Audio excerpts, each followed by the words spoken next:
अस्सलाम वालेकुम। कैसे हैं आप सब? उम्मीद है कि आप सब खैरियत से होंगे। आज मैं शाज़िया चौधरी का लेकर आई हूँ रास्ता भूल गया था। बहुत प्यारा नावल है और इसमें किस तरह बताया गया है कि किस तरह एक इजाद है मोबाइल फ़ोन जिस जो हमारी ज़िंदगियाँ तबाह भी करता है और ज़िंदगियों को मिलाता भी है, दिलों के राब्ते जोड़ता भी है। मगर इस नावल में शाज़िया चौधरी ने बताया है कि किस तरह एक लड़के ने मज़ाक में एक लड़की की हँसती-बसती शादीशुदा ज़िंदगी को तबाह कर दिया और उसकी ज़िंदगी किस तरह से तूफ़ानों की नज़र हो गई। तो बहुत अच्छा नावल है और इंशाल्लाह आपको पसंद आएगा। मगर आगे बढ़ने से पहले मैं आपसे एक बात करना चाहूँगी। मुझे एक सिस्टर का ने कमेंट किया था कि आप सेकंड मैरिज आपका फ़ेवरेट टॉपिक है। मैंने कहा नहीं, मेरा फ़ेवरेट टॉपिक तो नहीं है। लेकिन जब मैं अपना चैनल के एनालिटिक्स में जाती हूँ तो मुझे वहाँ पर सर्च बार में यही नज़र आता है कि लोग यही सर्च कर रहे हैं, सेकंड मैरिज और आफ्टर मैरिज। तो अब उसमें तो यही उस टॉपिक में तो यही वाले आते हैं। या तो सेकंड मैरिज आता है या फिर आफ्टर मैरिज वाले में भी यही आता है। तो फिर ज़ाहिर है दोनों जब मैं सर्च करती हूँ तो उन दोनों में मुझे यही वाले नॉवेल्स नज़र नज़र आते हैं, तो मैं आपके लिए ले आती हूँ। दूसरी बात ये कि अब देखें, मैंने सारे नॉवेल्स नहीं पढ़े हुए। ज़ाहिर है अब मैं आपके साथ ही पढ़ती हूँ। जब मैं पढ़ रही होती हूँ उसी टाइम पे मैं पढ़ रही होती हूँ। बहुत कम है जो बहुत पुराने वाले हैं जो मैंने पढ़े हुए हैं, जो अब नए वाले हैं वो मैंने नहीं पढ़े हुए। तो जो पढ़े होते हैं वो मैं आपको पहले ही बता देती हूँ कि वो बहुत अच्छा है और वो उसकी मैं आपको श्योरिटी देती हूँ। मगर जो अब के हैं उन्हें मुझे मुझे नहीं याद कि वो मैंने और पुराने भी मैंने कौन-सा सारे पढ़े हुए हैं। मैं कौन-सा इतनी कोई बहुत पढ़ाकू थी।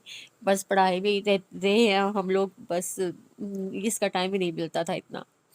और एक बात कि मेरे अब्बू भी इस चीज़ के बहुत ज़्यादा अगेंस्ट थे कि मैं नॉवेल्स पढ़ूँ ना, क्योंकि मुझे पढ़ाई की तरफ अब्बू कहते थे उधर ध्यान दो।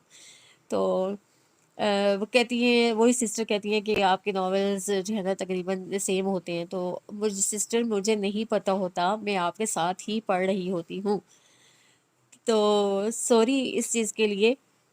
तो मुझे भी आगे जाकर थोड़ा-सा समझ आ जाता है कि ये तो सेम है और फिर मैंने आधा वो रिकॉर्ड किया होता है, तो फिर आप मुझे बताएँ कि मैं अपनी मेहनत को किस तरह से ज़ाया कर दिया करूँ। सो प्लीज़ जो है ना समझा करें, हमारी भी मजबूरियों को समझा करें। चलिए, आपको अगर सेम लगता है तो आप छोड़ दिया करें, आप नहीं पढ़ा करें। अगर आगे बढ़ने से पहले अगर आप मेरे चैनल पर न्यू हैं तो काइंडली मेरा चैनल सब्सक्राइब कर दें, वीडियो को लाइक कर दें, कमेंट कर दें, शेयर कर दें। चलिए आइए शुरू करते हैं फिर। रास्ता भूल गया था बाय शाज़िया चौधरी। पुरानी बातें पुरानी रस्में पलट रही हैं। तुम उस घड़ी से डरो कि जब तुम भी सर झुकाए कि तारे शहजादगान शहर वफा में बेबस खड़े हो।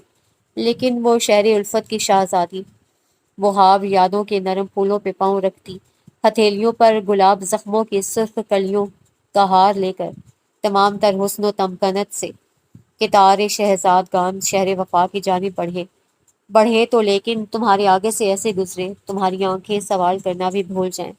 तुम इस घड़ी से डरो कि जिस दम वो शहर उल्फत की शहजादी तुम्हें दिखाकर तुम्हारे होते फकीर राजा को अपनी चाहत का हार पहनाए और तुम्हारी ये खुश्क आंखें सवाल करना भी भूल जाएं।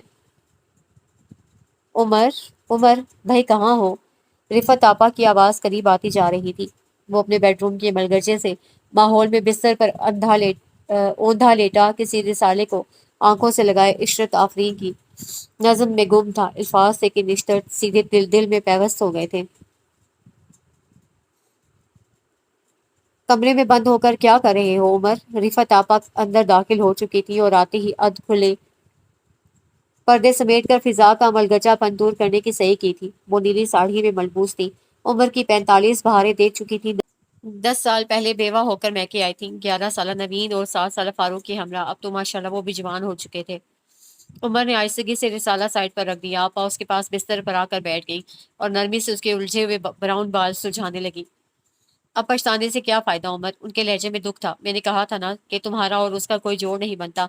तुम खुश नहीं रह सकोगे। अम्मी भी नहीं चाहती थी कि उनके शहजादे जैसे बेटे की शादी एक तलाक याफ्ता लड़की से हो, मगर तुम्हारी शदीद ख्वाहिश और जिद की वजह से हम सबको सब्र का घूंट भरना पड़ा। अब देख लो, वही हुआ ना जिसका हमें डर था। शादी को अभी फकत 1.5 माह हुआ है और दोनों एक दूसरे से मुंह मोड़े यूं उजड़े उजड़े फिरते हो, जैसे बीच में करनों के फासले हों। अगर यही तमाशा करना था तो ब्याह कर के लाने की क्या जरूरत थी? वो रोहानसी होकर सवाल कर रही थी। उमर उठकर बैठ गया और खामोशी से ब्रश उठाकर बालों में फेरने लगा। वो सफेद ढीली ढाली हाफ स्लीव्स शर्ट और स्याह जीन्स में मलबूस था। शर्ट के ऊपरी 2 बटन खुले हुए थे। उसकी कुशादा आंखों में बेखाबी और थकावट की सुर्खी नुमायां थी। आंखों के नीचे हल्के पड़ गए थे। चेहरे पर बशाशत और सरशारी का कोई निशान सब्त नहीं था जो नए नवेले दूल्हा होने का पता देता।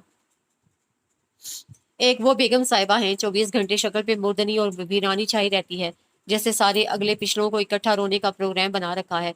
न शोहर की खुशनुदी और जरूरियात का ख्याल, न घर बार की फिक्र। किचन के काम में तो फिर मारे बांधे हाथ बटा देती है, मगर तुम्हारे किसी काम को हाथ नहीं लगाती। मुझसे कल ये कहने की खता हो गई कि उमर आने वाला है, जरा अच्छे से कपड़े और जेवर पहन के मेकअप करके तैयार हो जाओ, तुम्हारा शोहर देख के खुश होगा। जवाब में उसे इस कदर नाराजगी से मुझे देखा जैसे उसे जबरी मौत का हुक्म सुना रही हूँ। आपा की बरहमी इंतहा को छू रही थी। हो सकता है उसके नजदीक ये काम ऐसा ही हो, मौत की हद तक तकलीफ दे। वो उनकी तरफ से रुख मोड़ कर वार्डरोब खंगालने लगा था। आपा ने झिलमिला कर उसे देखा था। लो, ये भी खूब कही। अरे ये तो तुम्हारी मुरव्वत है जो उसे अब तक बर्दाश्त किए हुए हो। कोई और मर्द होता तो ऐसी अकल खरी अक्खड़ और बदलिहाज लड़की को 2 दिन में चलता कर देता। कितनी बातें सुननी पड़ती हैं हमें उसकी सर्दमोरी और बेगानगी की वजह से। आस पड़ोस के लोग, जानने वाले रिश्तेदार सभी चक्कर लगाते रहते हैं, दुल्हन से मिलने का इश्तियाक रखते हैं। और बेगम साहिबा का ये अंदाज है कि इस्लाम के बाद ऐसी टेप चिपका के बैठती हैं कि कसमन भी खुद से जुबान नहीं खोलती। अगर जो मेहमान बुलवाने की कोशिश करें तो सर्दो सपाट अंदाज में एक दो जवाबी फिक्रे कहकर उठ जाती हैं। अभी सुबह हाला कुबरा आई थी अपनी बहू के साथ। उन्होंने साफ मुंह पर कह दिया, ए नसीमा, तुम्हारी बहू खुश नसीब नहीं है क्या? खुश नहीं है क्या तुम लोगों से? देखो तो कैसी रोनी रोनी सूरत बनाए बैठी है। खुशी की रमक भी नहीं है चेहरे पे, ना दुल्हनापे के साथ रंग और रूप, ना चाल ढाल और अंदाजो इतवार। इसे देखकर तो यूं लगता है जैसे तुम्हारा बेटा जबरदस्ती निकाह पढ़वा कर साथ साथ लाया हो। रिफत आपा फट पड़ी थी। भला बताओ क्या इज्जत रह गई हमारी? मेरी तो शर्म से गर्दन नहीं उठ रही थी उनके सामने। उससे पूछो किस जन्म का बदला ले रही है हमसे। जब से आई है ये घर हंसी और सुकून के लिए तरस गया है। आप जज्बाती ना हो, सब ठीक हो जाएगा। वो आसमानी शलवार कमीज निकाल कर बाजू पर डालने के बाद अलमारी बंद कर रहा था। लबो लहजा शाहिद था कि ये जुमला महज बहलावा था। कैसे ठीक हो जाएगा? 1.5 माह गुजर गया है इस यास पे। उनका लहजा तेज था। तुम भी तो कुछ नहीं कहते उसे। उनका अंदाज शिकायती हो गया। क्या कहूँ, वो एहसास शिकस्तगी से दो चार हो गया। अपने साथ साथ तुम्हारी जिंदगी तबाह ना करे। अगर सचमुच घर बसाना चाहती है तो ये अजनबियों वाले नरूठी अंदाज तर्क कर दे और घर के मामलात में दिलचस्पी ले। मैं तो हैरान होती हूँ उसकी अकल पर। इतना भी एहसास नहीं कि तुमने उसके साथ कितनी बड़ी नेकी की है, इज्जत की कितनी ऊंची मसनद पर ला बिठाया है, कितनी मुश्किलों से पाया है तुमने उसे। किस किस तरह उस तक पहुंचने की राहें हमवार की थी, कितना लड़े थे उसकी खातिर, और उसे क्या सिला दिया। रिफत ताबा का चेहरा गुस्से से सुर्ख हो रहा था। उनके जुमलों ने उम्र के तपते हुए दिमाग में हिजान सा बर्पा कर दिया। बहुत से अनदेखे खंजर भाले जिस्म के पार हो गए थे। उनके चेहरे की रंगत बदलने लगी। उसने निचला होंठ दांतों तले दबाकर जोर से कुचला था। रिफत आपा थक हार कर उठ खड़ी हुई थी। आखिर नन्ही बच्ची तो नहीं है। एक खाबंद भुगता चुकी है, जरा बराबर परवाह नहीं इस बात की कि शोहर कमरे में उसका मुंतजिर है और वो मजे से टीवी के आगे बैठी कार्टून देख रही है। वो चिड़े हुए अंदाज में दरवाजे की तरफ बढ़ी थी। आपा, मैं चेंज करके आ रहा हूँ, आप खाना लगवाइएगा, बड़ी सख्त भूख लग रही है। वो कपड़े लेकर बाथरूम में घुस गया। वो अब मजीद उनका सामना नहीं कर सकता था।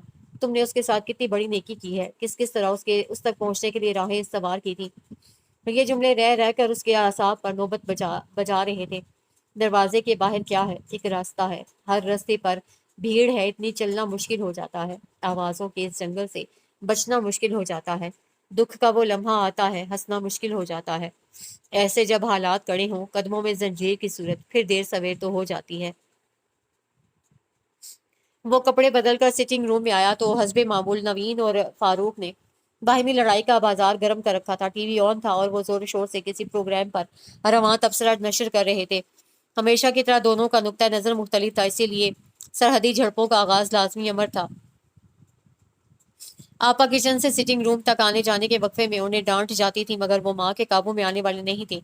अम्मी तहम्मुल से दोनों के दरमियान सुलह सफाई कराने की नाकाम कोशिशों में मगन थी, और वो उमर ने बगौर उसका सरापा जांचा। सफेद बुराक लिबास में सपाट और अजनबी चेहरा लिए बज़ाहिर टीवी स्क्रीन पर नजर जमाए कालीन पर सोफे से टेक लगाए बैठी थी। उसके सहर आफरीन चेहरे की सफेद रंगत और जुगनू की तरह चमकती ब्राउन आंखों में दूर दूर तक माहौल से हम आहंगी और जाज़बियत और नरमी की इलामात नहीं थी। यूं लग रहा था जैसे भोले भटके से किसी अजनबी देश में आ निकली है, और इस अजनबी देश की फिजाओं में जाने क्या रचा था जो आते ही पत्थर की बन गई है। कितना हुस्न है तुम में, मगर मैं उसे सराह नहीं सकता, चाह नहीं सकता, खोज नहीं सकता। कितने साहिर और कशिश अंगेज है तुम्हारे नकुश, मगर मैंने छू नहीं सकता, अपने लम्स से सरफराज नहीं कर सकता, पा नहीं सकता।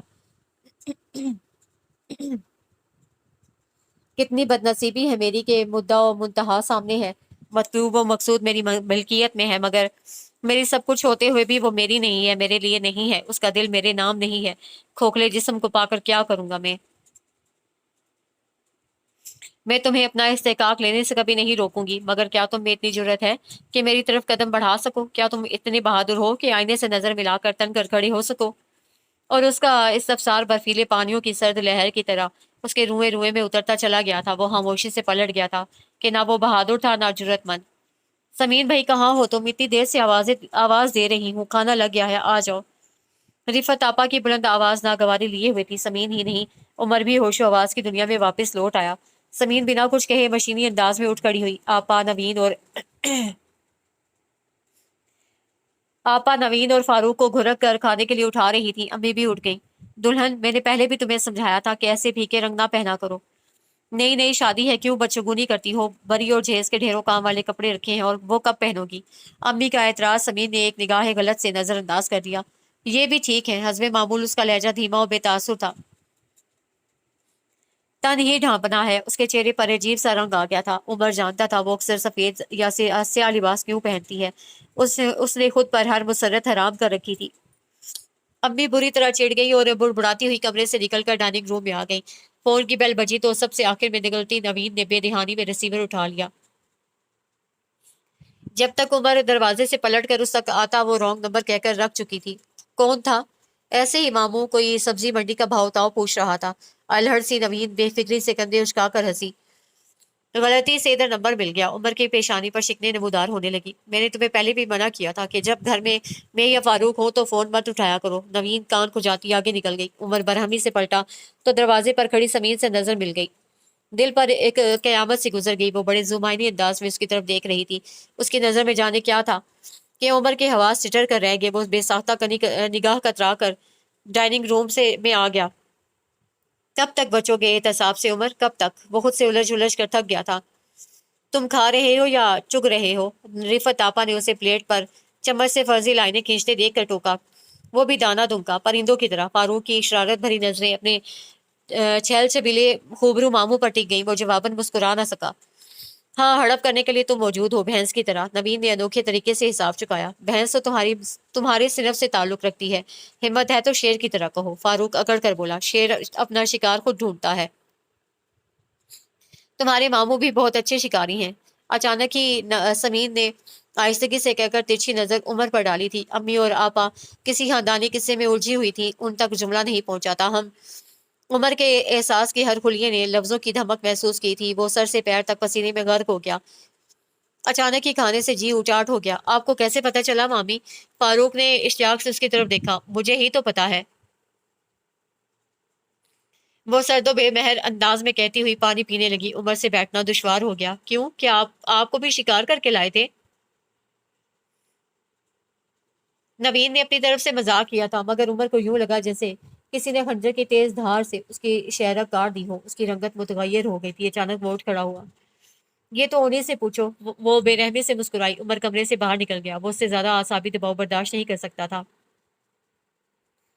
तुम उस घड़ी से डरो कि जब तुम भी सर झुकाए कितार शहजादगान शहर वफा में बेबस खड़ी हो, लेकिन वो शहर उल्फत की शहजादी तुम्हारे आगे से ऐसे गुजरे, तुम्हारी आंखें सवाल करना भी भूल जाएं। तुम इस घड़ी से डरो कि जिस दम तुम्हें दिखाकर तुम्हारे होते उफ, वो रूह पर पड़ती आछी गुर्ज की चोट नहीं सह पा रहा था। उसने आते ही बेडरूम के दोनों पंखे चला दिए थे। अंदर इतना अलाव था कि सीना दहक उठा था। दोनों पंखे फुल स्पीड से चल रहे थे और उसी रफ्तार से कमरे की मुख्तलिफ चीजें उड़ती पड़ती इधर उधर हरकत कर रही थी। कागजात गुलदान में रखे, प्लास्टिक के फूल, दीवार पर लगा कैलेंडर, खिड़कियों के नरम और नाजुक होरेरी पर्दे। वो तकिए में मुंह छुपाए देर तक बेहिस्सो हरकत लेटा रहा। खबर भी ना हुई कब समीन ने आकर पंखों की रफ्तार आहिस्ता करने के बाद बिखरी चीजें समेटी और अपनी जगह पर लेटी। उमर की आंख रात के 2 बजे खुली थी। उसने टेबल लैंप जलाया। उससे कुछ फासले पर जीती जागती कयामत उसके पहलू में खाबीदा थी। जज्बात अंगड़ाई लेकर बेदार हुए, मगर इतनी ही सूरत से जमीर ने बर्फ की भारी सिल रख कर उन्हें सर्द कर डाला। तुम अपना हक लेने नहीं, डाका डालने जा रहे हो। गासिब धोखेबाज। जमीर का थप्पड़ बड़ा करारा और जोरदार था। वो मदहोश होने से पहले ही थर्रा कर उठ बैठा और बेबसी से गर्दन मोड़कर उस हुस्न और रानाई के मुजस्मे को देखने लगा। मैं क्यों कर तुम तक पहुंचूं? कैसे पाऊं तुम्हें? कौन सी अदा अपनाऊं कि तुम्हारे दिल में थोड़ी सी जगह मिल जाए? उसने बेख्तियार उसका सफेद मखमली फूल सा हाथ अपने रुखसार से टिका लिया। कितनी जस्तजू से खोजा था तुम्हें और कितने एहतमाम से गंवाया है मैंने। वो कितनी ही देर साकी तो सामित बैठा उसे देखता रहा। उसके नकूश को दीवानगी से नजर के हिसार में सिमोता रहा। फिर उसकी आंखें धुंधलाने लगी। यूं लगा जैसे निगाह के आगे कोहर की दीवार से तन गई हो और वो इस गजब की धुन में समीन का चेहरा उसे दूर होता जा रहा है। उसकी बीनाई के जाविये से गायब होता जा रहा है। बेयकीनी के रंगों में उलझी हुई चांदनी दर्द की जगमगाती नहीं, धुंध की झील पर तैरती है मगर राह पाती नहीं। वो नजर जो सितारों की हमराज थी 10 कदम दूर तक जाती जाती नहीं। रोशनी भी कुछ ना कुछ। आंख कहती है बाहर बहुत धुंध है, ये दिल ये कहता है अंदर भी कम तो नहीं। शायद उसकी नजर के लम्स ने उसके पपोटों में गुदगुदी की थी। एकदम उसकी आंख खुल गई थी। उमर यूं घबराया जैसे चोरी करते पकड़ा गया हो। आधी रात को उठकर क्या खोज रहे हैं? उसके लहजे में मकबरों का सा सन्नाटा और वहशत थी। तुम्हें, काश वो कह सकता। आई एम सॉरी, मैंने तुम्हें डिस्टर्ब किया। उसे पशेमान से अंदाज में कहते हुए टेबल लैंप बुझा दिया और खुद बैल्कनी का दरवाजा खोलकर खुले आसमान तले आ गया। हर तरफ तारीकी वो खामोशी का राज था। दूर कहीं कहीं कहीं इक्का दुक्का रोशनियां टिमटिमा रही थी। वो तिश्नगी और यासियत की अजीब कैफियत में गिरफ्तार होने लगा। काश उससे पूरी कायनात मांग लेता, मगर बदले में समीन का दिल उसकी तवज्जो, उसकी मोहब्बत उसके नाम कर देता। उसका रुआ रुआ पशेमानी की जंजीरों में जकड़ा हुआ था। काश वक्त को वापस लाया जा सकता। इस मोड़ पर जहां दोनों एक दूसरे से बेखबर थे, दोनों की जिंदगी जन्नत निशान थी, दोनों अपने अपने हिस्से के सुख चुन रहे थे। उस मोड़ से शुरू करें फिर ये जिंदगी। हर शय जहां हसीन थी, हम तुम थे अजनबी। न जाने सारे शेर सारे नगमे दुख के लम्हों में ही क्यों याद आते हैं। वो अपनी हालत पर खुद ही मुस्कुरा दिया। एक तकलीफ दे बेबस मुस्कुराहट, शायद इसलिए कि दुख ही वाहिद चीज है जो इंसान की असली बेहिसी और हकमियत का कला पाश पाश कर देता है, जो एहसास की दीवार में दरारें डालकर आदमी के अंदर का मेहरबान अक्स सामने लाता है। आम हालात में शायद उसे इब्तदाई बोल भी ना याद रहे होते, मगर इस वक्त हर हर मिसरा खुद बहुत हाफजे की स्क्रीन पर नक्श होता जा रहा था, जैसे किसी फिल्म की रील चल रही हो। लेकर चले थे हम जिन्हें जन्नत के ख्वाब थे, फूलों के ख्वाब थे, वो मोहब्बत के ख्वाब थे, लेकिन कहाँ है उनमें वो पहली सी दिलकशी। इस मोड़ से शुरू करें फिर ये जिंदगी। लेकिन कभी यूं भी तो होता है कि मोड़ गुम होने लगते हैं, मानूस निशानियां गायब होने लगती हैं। इंसान की समझ में नहीं आता वो आगे की तरफ बढ़े या पीछे जाए। उसने नीम दिली से सोचा, शायद के वक्त हमसे कोई चाल चल गया, रिश्ता वफा का और ही रंगों में ढल गया। अशकों की चांदनी से तो बेहतर थी धूप ही। इस मोड़ से शुरू करें फिर से ये जिंदगी। वो थक कर बालकनी की रेलिंग से टेक लगाकर बैठ गया। फकत एक साल में क्या क्या कुछ ना हुआ था। पाने से पहले गवा दिया, ये पहला हादसा था, और फिर पाने के बाद गवा दिया, और ये दूसरा सानिहा था। उसे पता भी नहीं चला कब कैसे और क्यों कर अचानक, बहुत अचानक ही उसका चेहरा चेहरा गर्म सियाल मादे से लबरेज होता गया और जहन कुछ साल पीछे चला गया था। देखिए जी, मुझे आपकी बहन के हवाले से बहुत ज़रूरी इतला देनी थी। उसका अंदाज इतना मुहज़्ज़िबाना और शाइस्ता था कि वो बाजी नुमा खातून रिसीवर रखते रखते रह गई। मेरी बहन? अंदाज में हद दर्जा इस्तेजाब था। जी हाँ, वही जो यूनिवर्सिटी में पढ़ती हैं। बिस्तर पर नीम दराज सुर्ख टी शर्ट और स्याह जीन्स में पाँव का अंगूठा हिलाता उमर बड़े पुरसकून अंदाज में हाथों से महवे गुफ्तगू था। चेहरे पर अजीब सी तरंग नुमाया थी। मगर मेरी तो कोई बहन नहीं है। अरे हाँ, वो मुतज़ब्ज़ब सी थी। मेरी नंद ज़रूर पढ़ती है यूनिवर्सिटी में। फिर वो अचानक ही चौंक उठी। तुम क्या जानते हो उसके बारे में और कैसे? वो फ़िक्रमंद और मुतजस्सिस सी। उमर अपने तुक्के की दुरुस्तगी पर दिल ही दिल में खुद को शाबाश देने लगा। मैं भी यूनिवर्सिटी का स्टूडेंट हूँ, मेरा नाम हम्माद है। देखिए बाजी, इज्जत सबकी सांझी होती है और घर से बाहर निकलने वाली लड़की को उस बात का सबसे ज्यादा ख्याल रखना चाहिए। लेकिन अगर वो ऐसा ना करे तो फिर उसके घर वालों को उसकी सरगर्मियों से आगाह रहना चाहिए ताकि उस पर नजर रखी जा सके। अंदाज इतना संजीदा और शुस्ता था कि खातून सचमुच धोखे में आ गई। खुदा ना हादसा, ऐसा क्या कर दिया उसने? तुम खुल के बताओ मुझे, और कुछ हो गया तो कल कला को लोग मुझ पर ही इल्जाम लगाएंगे कि भाभी ने बिन माँ बाप की बच्ची की सही तरबियत नहीं की। उमर अंदाजा कर सकता था कि वो कितनी नाकाबिले बयान किस्म की बेचैनी का शिकार हो रही होगी। उसे जी भर के मजा लिया, यही तो उस खेल का हासिल था। बड़ी दिल फेंक है आपकी नंद, पहले मुझ पर डोरे डाले, ऐदो पैमान किए और फिर अपने डिपार्टमेंट के किसी लड़के से अफेयर लड़ा लिया। तोबा तोबा, कैसा जमाना आ गया है। कुर्बे क़यामत है जी। उसे अपने कल्ले पीटे जवाब में खातून ने पूरी तरह हाँ में हाँ मिलाई और शुरू हो गई नंद की कसीदा गोई करने।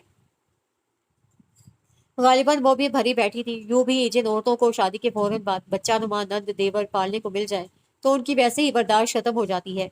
बहरहाल मेरा काम था बताना, और अब आपका काम है नंद को समझा कर राह रास्त पर लाना। इजाजत दीजिएगा, अल्लाह हाफिज। बड़े फसीह हो बलीग बल्कि आलिमाना अंदाज में कहकर उसे एक अदा से फोन रख दिया। वो पेट पकड़े बिस्तर पर गिर गया और हंसी से लोटपोट होने लगा। चश्मे तसव्वुर में नंद साहिबा की अपनी भाभी के हाथों दुर्गत बनते देख रहा था। वो इस काम में बहुत थ्रिल महसूस करता था। कोई कोई सा नंबर घुमाकर वो अंदाजे से बात करना शुरू कर देता। उसका लबो लहजा इतना महजीब और मोहतात और सुलझा हुआ होता था कि अगला बंदा शक कर ही नहीं सकता था। बाज औकात जब दाल गलती नजर आती तो रॉन्ग नंबर कहकर फोन रख देता था। गुज़श्ता कई सालों से उसका यही शुगल था। उसे इस काम में बहुत सनसनी और लुत्फ मिलता था। घर भर का लाडला था, इसलिए रोक टोक नहीं होती थी। यूं भी घर में अफराद ही कितने थे। बाप बरसों से सऊदीया में मुकीम था। सुना था उसे दूसरी शादी कर रखी है। 2 ढाई साल बाद पाकिस्तान का चक्कर लगाकर बीवी बच्चों को देख जाता था। हर माह पाबंदी से बैंक ड्राफ्ट भिजवा देता था। यही उसके नज़दीक उसकी जिम्मेदारी थी। बच्चे बाप की गैर मौजूदगी में ही पले बढ़े थे। बेटी की शादी बहुत पहले हो चुकी थी, सिर्फ बेटा था। सो बीवी उसे संभालने और पालने के लिए काफी थी। रिफत और उमर की उम्र में 16 बरस का फर्क था। इतनी मनतो मुरादों से वो माँ की गोद में आया था, इसलिए उसे हर हर लाड उठाया। उसकी जायज़ और नाजायज़ सब मानी जाती थी। बहन बेवा होकर घर लौटी तो उसने भी भाई के नाज उठाने में कोई कसर नहीं छोड़ी। बस एक बाप था जिसको उमर ने सिर्फ तस्वीर में देखा था। उमर, बात सुनो। रिफत आपा की आवाज़ पर वो बिस्तर पर रखा फोन बेड साइड पर स्टैंड में रख कर उठ खड़ा हुआ और अपने ब्राउन बालों को हाथ से सुलझाता बाहर आ गया। हस्बे मामूल फिर दोस्तों से फोन पर चिमटे हुए होंगे। एक तो तुम्हारा सर्कल बहुत बड़ा है। रिफत आपा ने लाड़ से उसके बाल बिगाड़े। वो और अम्मी यही समझती थी, और अच्छा ही था जो उन्होंने खुद से फर्ज कर रखा था कि बेटा दोस्तों से गपशप का शौकीन है। वगैरह उमर को वजाहत करना या बात घड़ना मुश्किल हो जाती। वो अपने तहीं उसे बेजरर किस्म की एंजॉयमेंट समझता था।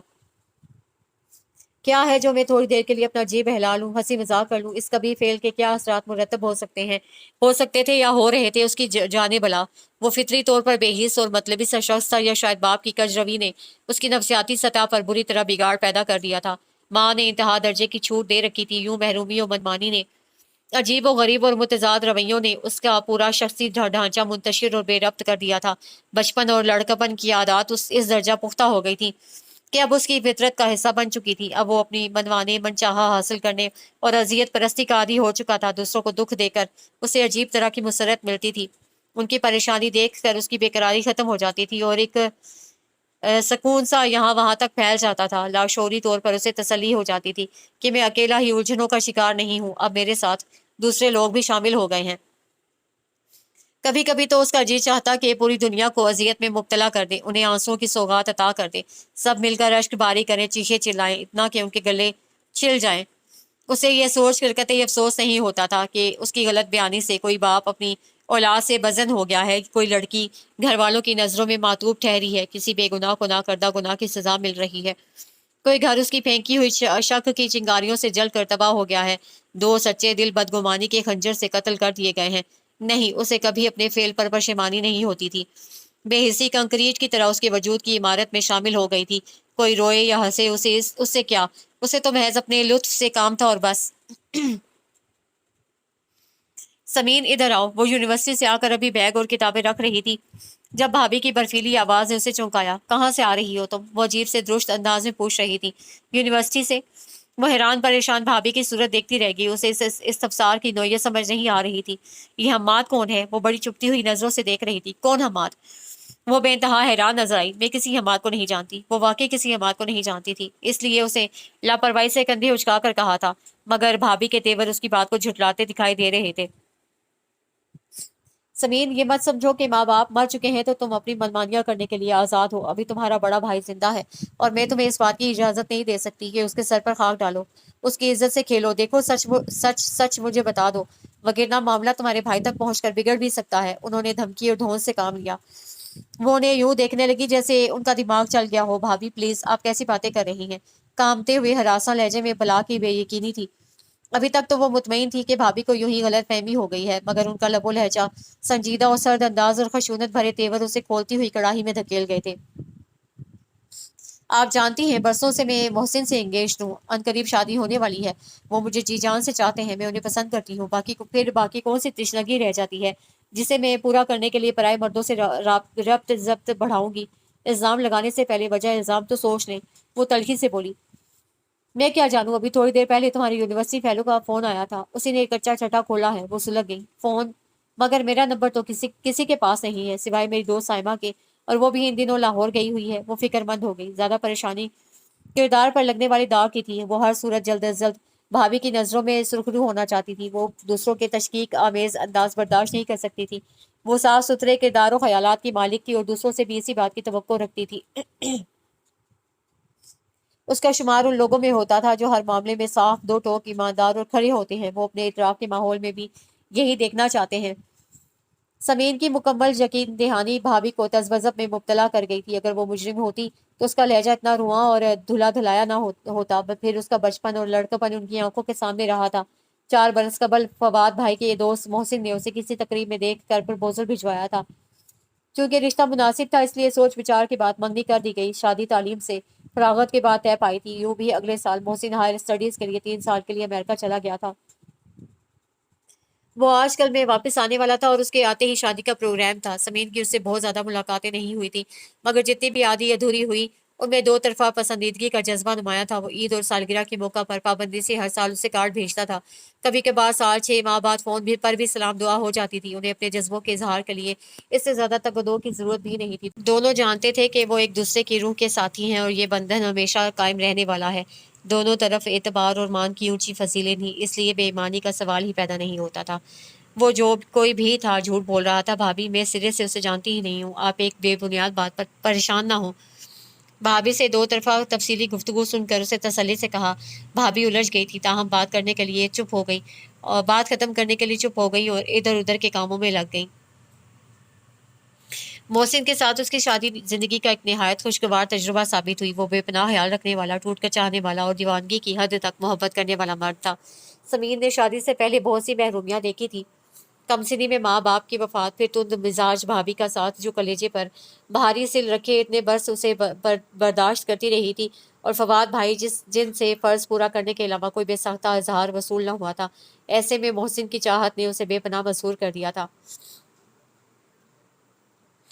محرومی کا ہر احساس پناہ ہو گیا. محسن کی محبت نے اسے عجب غرور و ناز اور تمکنت بخش دی تھی. اس کی چال میں خود بہت شان بے نیازی اور بے پرواہی آ گئی تھی. لہجے کی کھنک میں زندگی کے سارے سر جاگ اٹھے تھے. زندگی چہرے کی چمک بزبان خود اعلان کرتی تھی کہ اس چاہت کی لازوال حدوں تک رسائی ہو گئی ہے.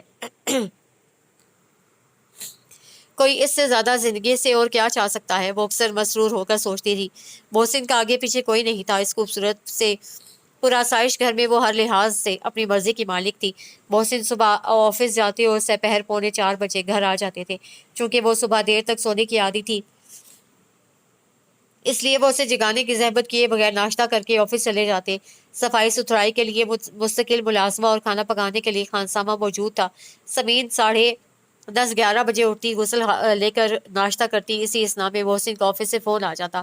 صبح بخیر جانے من، اٹھ گئی ہماری لاڈلی بیگم، وہ لطیف انداز میں آغاز کرتے. جی جناب. وہ چائے پیتے ہوئے چہکتی. اور کیا ہو رہا ہے؟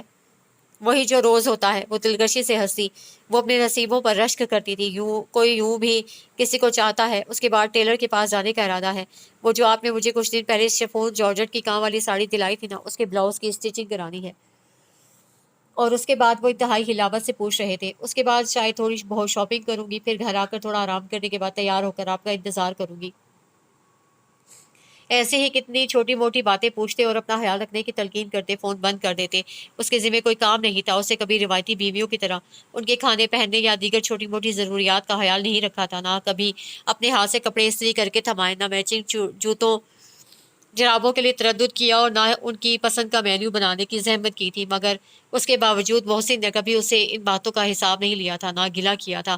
ان کا شمار ان لوگوں میں ہوتا تھا جو ہمیشہ اسی کوشش میں رہتے تھے کہ ان کی ذات سے کسی کو تکلیف یا نقصان نہ پہنچے۔ وہ روایتی حاکم مزاج مردانگی کا روب رکھنے والے شوہروں سے قطعی مختلف تھے۔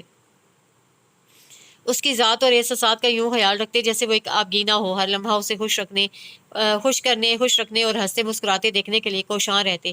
کتنے بھی تھکے ہوئے ہوتے، اگر وہ دل نشین انداز دل ربائی لیے کہیں گھومنے پھرنے کی فرمائش کرتی تو جھٹ جاندار لب و لہجے میں جواب دیتے، کیوں نہیں، میں ابھی 10 منٹ میں فریش ہو کر آتا ہوں۔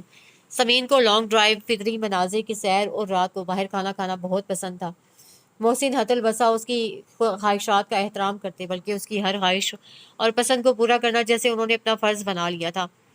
وہ ان لوگوں میں سے تھے جو چاہے جانے کی بجائے چاہنے کے لیے پیدا ہوتے ہیں۔ اپنی کوئی غرض، کوئی خواہش نہیں، دوسروں کی مرضی کو اپنی مرضی بنا لینا اور دوسرے کی پسند میں ڈھل جانا اور ہمہ وقت اپنے عزیز رشتوں کے حضور خوشی کے نذرانے پیش کرنا۔ وہ عجیب قلندرانہ فطرت کے مالک تھے، بے پناہ حساس، بے حد و حساب پیار کرنے والے۔ یہ کیا، آج آپ 1 بجے ہی آ گئے؟ وہ جو لاؤنج کی قدادم کھڑکی کے براؤن ٹینٹڈ گلاس سے باہر رم جھم برستی پھوار اور اودے سرمئی بادلوں کی آنکھ مچولی کا مزہ لے رہی تھی، انہیں خلاف توقع سامنے پا کر حیرت و مسرت سے گنگ رہ گئی۔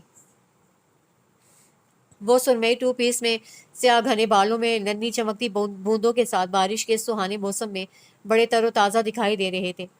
میں ہاف ڈے لیو لے کر آیا ہوں۔ ان کی مسکراہٹ میں ایک عجیب سی مہربان نرماہٹ تھی، مگر اس چھٹی کی ضرورت کیوں پیش آئی؟ وہ استجابیہ گویا تھی۔ میں جانتا ہوں تمہیں یہ موسم بہت پسند ہے اور ایسے میں گھر میں ٹکنا تمہارے لیے دشوار ہو جاتا ہے، اس لیے جو ہی بارش کی بوندیں زمین پر گری میں چھٹی لے کر آ گیا۔ وہ اس کے قریب آ کر اس کے ریشمی گداز گلابی ہاتھوں کو اپنے ہاتھ میں لے کر دبانے لگے، لہجے میں بڑی بے ساختہ سی وارفتگی تھی۔ لیکن موسم انجوائے کرنے کے لیے تو آپ دفتر سے واپس آ کر بھی مجھے گھمانے لے جا سکتے تھے۔ کیا پتہ 4 بجے واپس آتا تو موسم اپنی جون بدل چکا ہوتا۔ گرمیوں کا سیزن تو ایسا ہی ہوتا ہے، میں بھلا کیوں رسک لیتا؟ انہوں نے پیار سے اس کی ٹھوڑی چھوئی۔ سمین کی آنکھیں ڈبڈبا گئیں ان کے اس درجہ التفات پر۔ آپ مجھ سے اتنا پیار کیوں کرتے ہیں؟ وہ عجیب سے الجھے ہوئے انداز میں پوچھ رہی تھی۔ تو اور کس سے کروں؟ وہ سادگی سے ہنس دیے۔ ایک تم ہی تو ہو جو اتنی بڑی دنیا میں میری اپنی ہو، اور میرا ہے ہی کون؟ اس پوری دنیا میں صرف ایک ہستی ہے جو میری ذات کا حصہ ہے، مجھ سے قریب ہے۔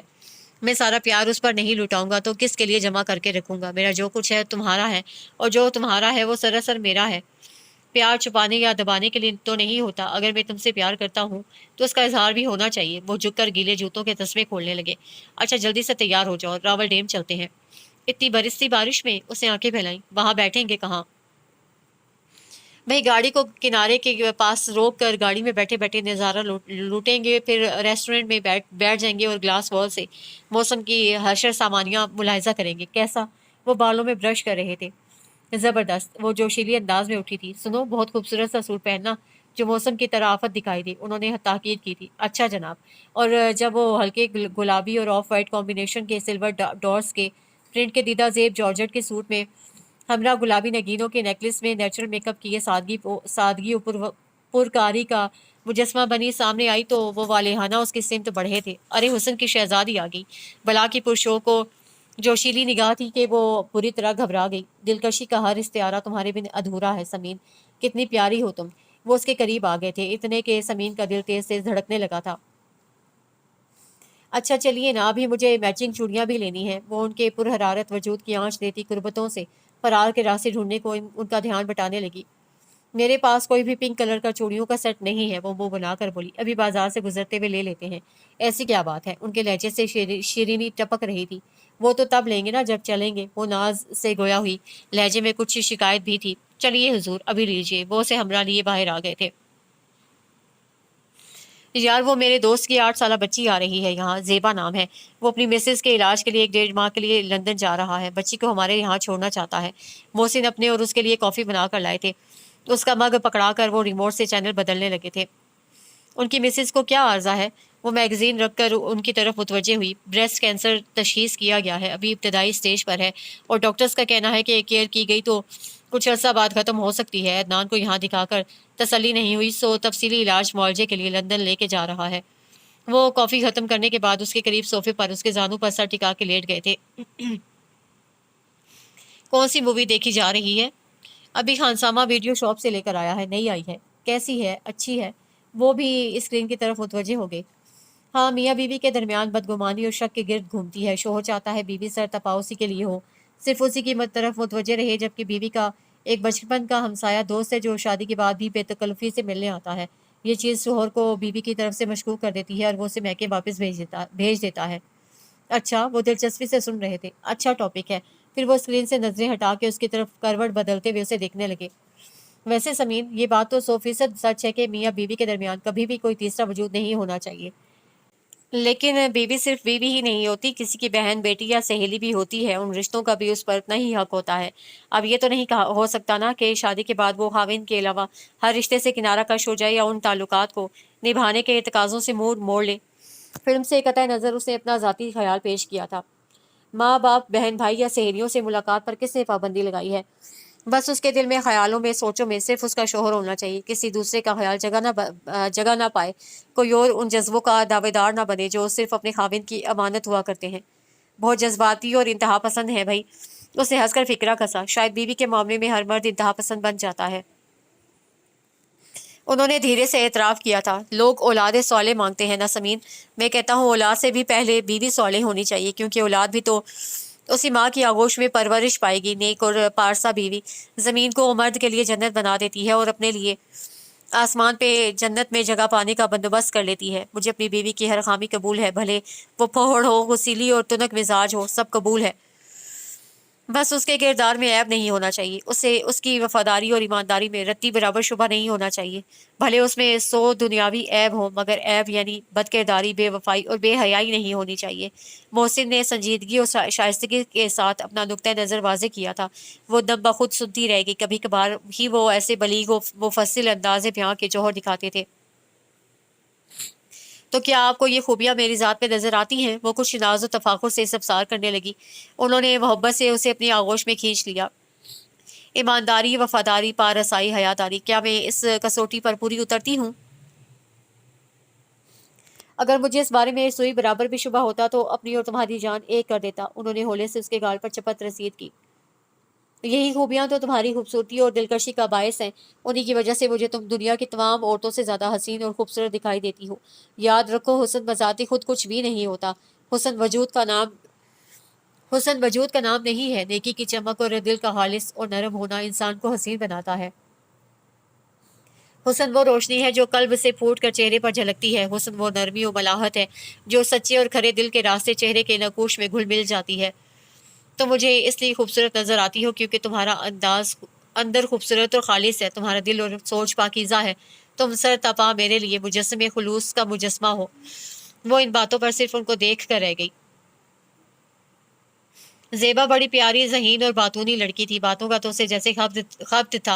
हर वक्त जैसे बोलती रहती थी, हता कि कभी मोहसिन या समीन के कहने पर फ़ोन अटेंड करती तो भी वो खातिब के साथ गपशप में बिजी हो जाती थी। उसे तो जैसे बोलने का मराक है मोहसिन। समीन ने कुछ दिन गुजरने के बाद हंसते हुए कहा था। वो अक्सर समीन से अपने बचपन, स्कूल, कॉलेज और यूनिवर्सिटी के किस्से सुनाने पर इसरार करती। सो समीन भी मोहसिन के जाने के बाद अकेली रह जाती थी। सो ज़ेबा के आ जाने से उसका वक्त आसानी से कटने लगा। उसे आए 1 माह हो चला था। उस रोज़ समीन को अपनी एक दोस्त के यहाँ जाना था। ज़ेबा का मूड नहीं बना। आंटी, मैं आपके दोस्त के यहाँ जाकर बोर हो जाऊंगी। ये भी ठीक है, चलो यूँ करते हैं, मैं आपको एक अच्छी सी कार्टून मूवी खानसामा से मंगवा देती हूँ। आप वो एंजॉय करें, मैं 2 घंटे में वापस आ जाऊंगी। Okay aunty. समीन खानसामा और मुलाजमा को बच्ची का ख्याल रखने की खातिर की खास ताकीद करने के बाद चली गई। ज़ेबा मूवी में मुनहमिक थी जब साइड पर पड़ा फ़ोन बजा। हेलो। ओह हाय डियर, क्या है हाल है? किसी नौजवान लड़के की दोस्ताना आवाज़ ईयर पीस पर उभरी थी। बिल्कुल ठीक हूँ। आप कौन हैं अंकल? मोहसिन अंकल तो घर पर नहीं है। उसे हैरानी जाहिर की। मोहसिन अंकल कौन है भाई? वही जिनके यहाँ आपने फ़ोन किया है। वो कुछ झुल्ला कर वजाहत कर रही थी। ओह यस, तो गोया मोहसिन अंकल घर पर नहीं है। उसे सोच कर कहा, आंटी तो यकीनन होंगी ना। کون؟ سمین آنٹی؟ ارے نہیں بھائی، وہ اپنی دوست سائمہ کے ہاں گئی ہیں، 2 گھنٹے بعد لوٹیں گی۔ بچی اپنے مخصوص و بے پرواہ انداز میں گویا تھی۔ آپ کی آنٹی ہنسی، بوڑھی اور بدصورت ہوں گی۔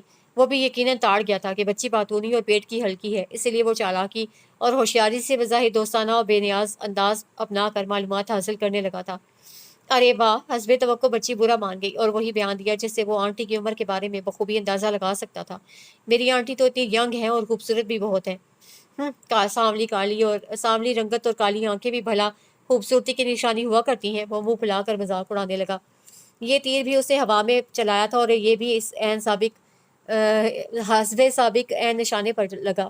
جی نہیں، آنٹی تو اتنی گوری ہیں اور ان کی براؤن آنکھیں تو بہت ہی اچھی دکھتی ہیں۔ آپ بھی بس، وہ تو نک کر بولی۔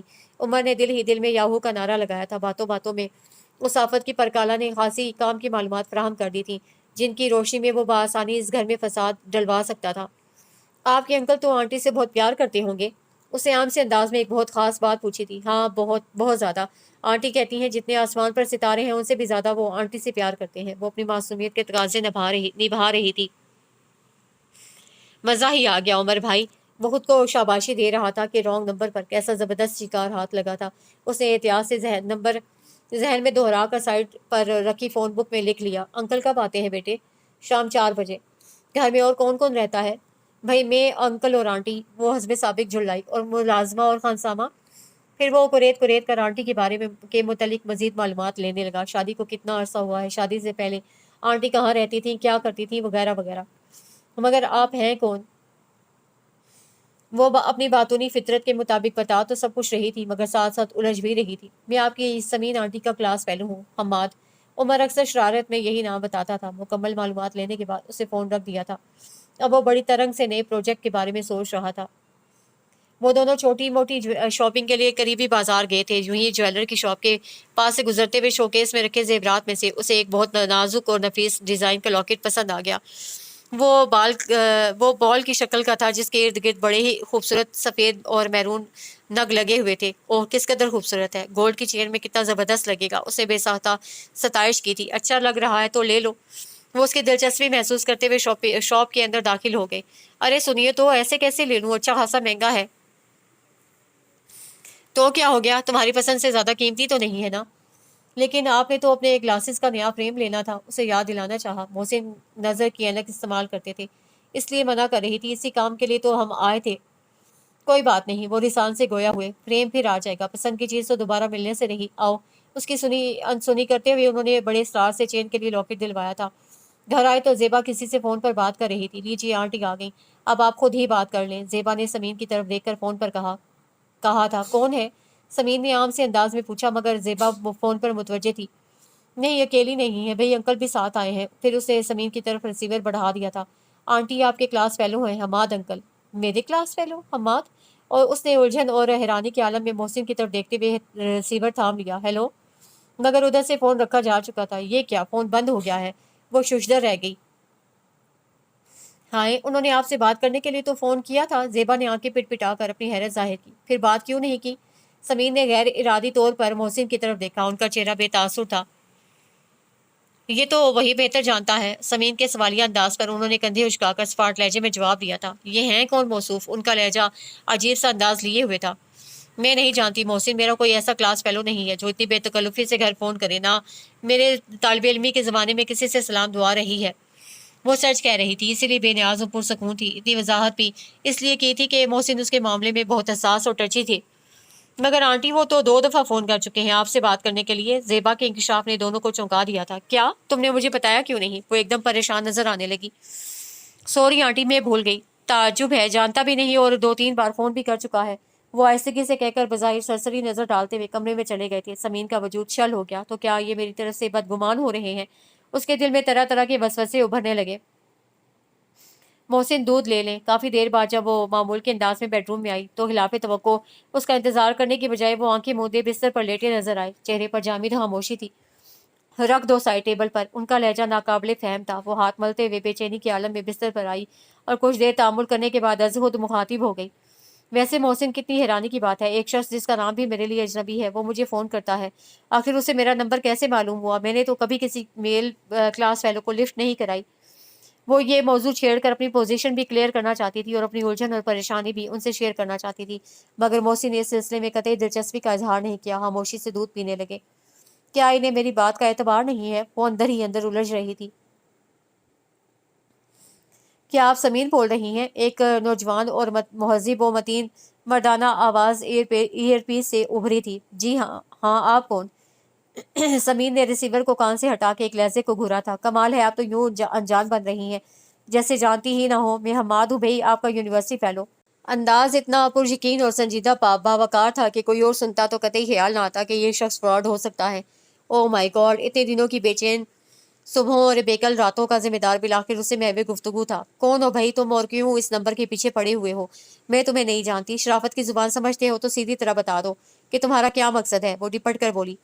कमाल है समीन जी, आप तो पहचाने से भी इनकारी हो रही हैं। शोहर ठीक है, मैंने आपकी मर्जी के खिलाफ आपके शोहर के घर पर राब्ता किया है, मगर इसका मतलब ये भी नहीं कि आप इस हता की सजा के तौर पर पुरानी पहचान से ही मुकर जाएं।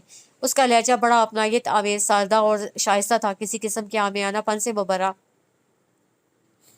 देखो मिस्टर, मैं कह चुकी हूँ कि मैं तुम्हें नहीं जानती। तुम झूठे हवाले देकर मेरी लाइफ डिस्टर्ब करने की कोशिश मत करो। उसका लहजा सख्त हो गया। क्या कोई एक्सटेंशन पर्सन रहा है जो आप इतनी अनजान बन रही हैं? वो राजाराना अंदाज में पूछ रहा था और दूसरी तरफ लाउंज के फोन का रिसीवर कान से लगाए मोहसिन के साफ होते दिल ने फिर शक के बादल ओढ़ लिए थे। ओ शट अप, सीधी तरह बताओ तुम्हारा मकसद क्या है? वो दांत पीस कर गुर्राई। बस आपसे मिलकर पुरानी यादें ताज़ा करना चाहता हूँ, वो बड़ी सादगी से बोला। जब मैं तुम्हें जानती ही नहीं तो? जान जाएंगी मैडम, जरा शोहर की ताबेदारी का गिलाफ दिल से उतार कर माजी के झरोकों में झांके। उमर इस वक्त सरूरो कैफ की इंतहाओं पर परवाज कर रहा था, और तुम कहती हो कि तुम उसे नहीं जानती। समीर बेगम, अगर दिल को सराय बनाकर हर खास आम के लिए खुला रखने वाला मर्द बदतर है तो ऐसी औरत बदतरीन से भी आगे की चीज बन जाती है। उन्होंने निचला होठ दांतों तले दबाते हुए सुलग कर सोचा था। मिसेस रईस की बेटी की मेहंदी थी, जाने को जी तो नहीं, कतई आमादा नहीं था, मगर ताल्लुकदारी निभाने के लिए जाना भी लाजमी था। सो बड़ी बेदिली से जेबा को हमरा लेकर मेहंदी में आई थी, हल्के सब्ज नेट के सलवार सूट में जिसके बाजू और दामन पर सुर्ख नफीस सी लेस लगी हुई थी। सब्ज चूड़ियां, सब्ज नगीनों के लटकते आवेजे और गोल्ड की बारीक सी चेन के अलावा उसे हस्ब आदत मजीद किसी आरइश का एहतमाम नहीं किया था।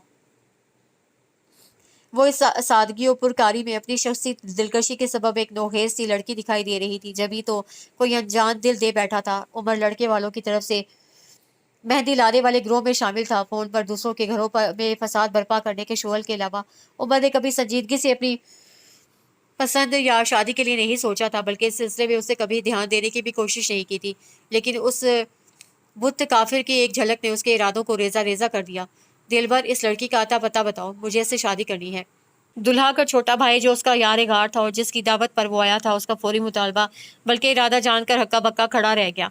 अबे कोक की जगह कुछ और तो नहीं पी गया तू? दिलबर अपने दोस्त की लाओबाली, जज्बाती और गैर संजीदा तर्ज जिंदगी का गवाह था। उससे उस दर्जा कतियत की तवक्को कहाँ रख सकता था? उमर की इंतहा पसंद फितरत ने हमेशा उसे मनचाहा किसी भी कीमत पर हासिल करने की तरगीब दिलाई थी, और फिर ये तो दिल की वो खुशी थी जिसके बगैर वो जीने का तसव्वुर भी नहीं कर सकता था। यही वजह थी कि जब दिलबर ने मालूमात करने के 1.5 घंटे बाद ये बताया कि वो शादीशुदा है और शादी को 1.5 बरस गुजर चुका है, तब भी उसे हासिल करने की चिंगारी सर्द नहीं हुई। जिस चीज़ पर उमर अहमद एक बार पसंदीदगी की निगाह डाले, ये कैसे मुमकिन है कि वो उमर अहमद की ना बने, उसकी मिल्कियत में ना आए? मैं तो पसंद किया हुआ गली का पत्थर भी ना छोड़ूं तो एक जीती जागती क़यामत को अपनी दस्तरस में लिए बगैर कैसे रह सकता हूँ? उसकी भंवरा सी चमकदार आंखों में हटीलेपन की लाली तैरने लगी। ये गलत बात है उमर, दिलबर ने संजीदगी से समझाया। वो आंटी रेस की मिलने वाली हैं। मैं अपनी भाभी की माँ के ताल्लुकदारों के साथ ज्यादती क्यों कर सकता हूँ? मैंने तुम्हें सिर्फ फ़ोन नंबर लाने के लिए कहा है। वो बिगड़ कर दोस्त पर उलट पड़ा। बाकी मैं जानूँ और मेरा काम। क्या करोगे तुम फ़ोन नंबर का? दिलबर ने गहरी नज़रों से दर हकीकत परेशान होकर उसे टिटोला था। ये मैं तुम्हें नहीं बताऊंगा। उसका लहजा मुसम्मम था। दिलबर सख्त मुश्किल में गिरफ्तार था। वो सुस्त कदमों से बेडरूम में दाखिल हुई तो उन्हें फ़ोन पर महवे गुफ्तगू पाया। जब तक उसने अंदर आकर उनके प्रेस किए हुए कपड़े वार्डरोब में हैंग किए, वो बात ख़त्म करके पलट चुके थे, और पलट कर एक गहरी कारदार जहरीली निगाह डालना ही गजब हो गया। जो शख्स तुम्हारे गालों, बालों और आंखों का रंग तक जानता है, तुम्हारी यूनिवर्सिटी क्लासेस और भाई भाभी की खबरें रखता है, हमारे अज़दवाजी रिश्ते की गहराई और हसासियत से वाकिफ़ है। वो तुम्हारा नाशना कैसे हो सकता है समीन बेगम? याद रखो, जिस लम्हे मेरे दिल में तुम्हारी बेवफाई और दरोगोई का नक्श पूरी तरह प्रिंट हो गया, उस लम्हे से तुम पर जिंदगी हराम कर दूंगा। उनकी सुर्ख आंखों और गंभीर धीमे लहजे से बला की वहशत टपक रही थी। वो खौफ से पीली पड़ गई। उनके करीब आकर उनका बाजू थाम लिया। मोहसिन, मेरा यकीन करे, मैं सरतपा बेगुनाह हूँ, उसने लजाजत से कहा। उसे कहें अगर वो सच्चा है तो कोई सबूत लाए। मोहसिन, अगर इतना बेहदो हिसाब सुख और प्यार पाने के बाद कौन बदकिस्मत अपनी जन्नत में दोजख की आग दहकाता है? मुझे किस चीज़ की कमी थी जो मेरी महरूमी मुझे खोटे रास्तों की तरफ गामजन करती? मैं पोर पोर आपके दिए हुए सुख में पिरोई हुई हूँ, वो भराई हुई आवाज़ में कह रही थी। औरत की पारसाई और वफादारी सौ रंग बदलती है। वो महबूब के लिए भी उतनी ही सपास गुजारी जाहिर करती है जितनी शोहर के लिए। मोहब्बत किसी से होती है, ब्याह किसी से, और वो दोनों जगह अपनी वफादारी के झंडे गाड़ के मर्द को बेवकूफ़ बनाती है। उन्होंने एक झटके से अपना बाजू छुड़ा लिया था। लहजा भला का खुश्क था, समीन के दिल पर जैसे किसी ने नेज़े की अन्नी चिभोई थी। वो तो उसकी तरफ से रमक बराबर इल्तफात या पहल करने पर जवाबन प्यार के फूलों से सरतापा निहाल कर देते थे। उसकी ज़रा सी दिल भराना मुस्कुराहट उनके दिल में चरावा कर देती थी। और अब उसने एक सर्द आँख खींची और बेचारगी से उन्हें देखने लगी। गुज़श्ता एक हफ्ते से वो किस कदर उनके आगे पीछे फिर रही थी। उनकी पसंद के खाने बनाती तो वो सिरे से टेबल पर ही ना आते। अपने हाथ से कपड़े प्रेस करके हैंग करती तो सुबह वो कोई दूसरा जोड़ा निकाल कर प्रेस करते हुए दिखाई देते। उनके लिए चाय, कॉफ़ी, पानी, हर बात का ध्यान रखती, मगर वो फरमाइश करके ना देते। ऐसा मोम सा पानी ऐसा मोम सा पानी आदमी इतना पत्थर और आग कैसे बन सकता था? वो उनकी बेहिसी और कठोरपन पर तकिए में सर देकर रोती और फिर वो देख कर नज़रअंदाज कर देते। उसके एक आंसू पर तड़प कर मरहम बन जाने वाले ने अब बजाते खुद हाथ में निश्चर ले लिया था। कभी वो जानबूझकर खाने की टेबल पर ना आती। वो हंसामा या मुलाजमा से पूछते तक नहीं थे। उसके बगैर निवाला ना तोड़ने वाला उसके वजूद की अहमियत की मुकम्मल नफ़ी की अब अपनी धुन में रहने लगा था। वहशत, तन्हाई, नाकर्दा गुनाहों का तोक और मोहसिन के रवैयों ने उसे पागल कर डाला था। और आज जब लेडी डॉक्टर से उसे बच्चे की खुशखबरी सुनी थी, कितने दिनों बाद खुल के मुस्कुराई थी। सोचा था जब उनको ज़िंदगी की अवलीन ख्वाहिश पूरी होने की नवीद दूंगी तो वो हर बात भुलाकर उसे अपनी बाहों में फूल की तरह सजा लेंगे। मगर अब जैसे तमाम अल्फाज ख़त्म हो गए थे, उसका जी चाहा कोई भारी चीज़ लेकर अपने सर पर दे मारे। अगर आपको अपने अंदर होने वाले तब्दीली का एहसास भी नहीं हुआ, बच्चा 3 माह से ज़ायद का हो गया है। कैसी बेखबर माँ है भाई। लेडी डॉक्टर ने ताज्जुब जाहिर करते हुए खुश रहने और खूब खाने पीने की ढेरों हदायत दी थी। अगर कोई और समय होता तो क्या इन हालात में मैं इस तरह बेयारो मददगार पड़ी होती? वो कमरे से निकल गए थे और समीन बिस्तर पर गिरी हिचकियां लेते हुए सोच रही थी। जाने क्या बात थी, कुछ अरसे से बिला वजह रोना आ रहा था। अजीब बेकरारी और बेचैनी पाँव में बंध गई थी। पहले मतलूब और महबूब नंबर डायल करूं या उस रॉन्ग नंबर की कहानी की अगली किस्त सुन लूं? 4 दिन तक सोचते रहने के बाद आज उमर ने दिलबर से हासिल करता फ़ोन नंबर पर बात करने का इरादा बांधा था। नंबर तो उसे उसी वक्त हिफ्ज हो गया था। पहले ज़रा रॉन्ग नंबर का चैनल घुमा लूं। उसके होंठों पर एक शरीर मुस्कुराहट तैर रही थी। डायरी के ओराक पलटते हुए उसने मतलूबा नंबर देखा, फिर बुरी तरह चौंका। ये भी वही नंबर था जो उसके हाफजे में नक्श हो गया था। वो अपनी अकल पर मातम करता रह गया।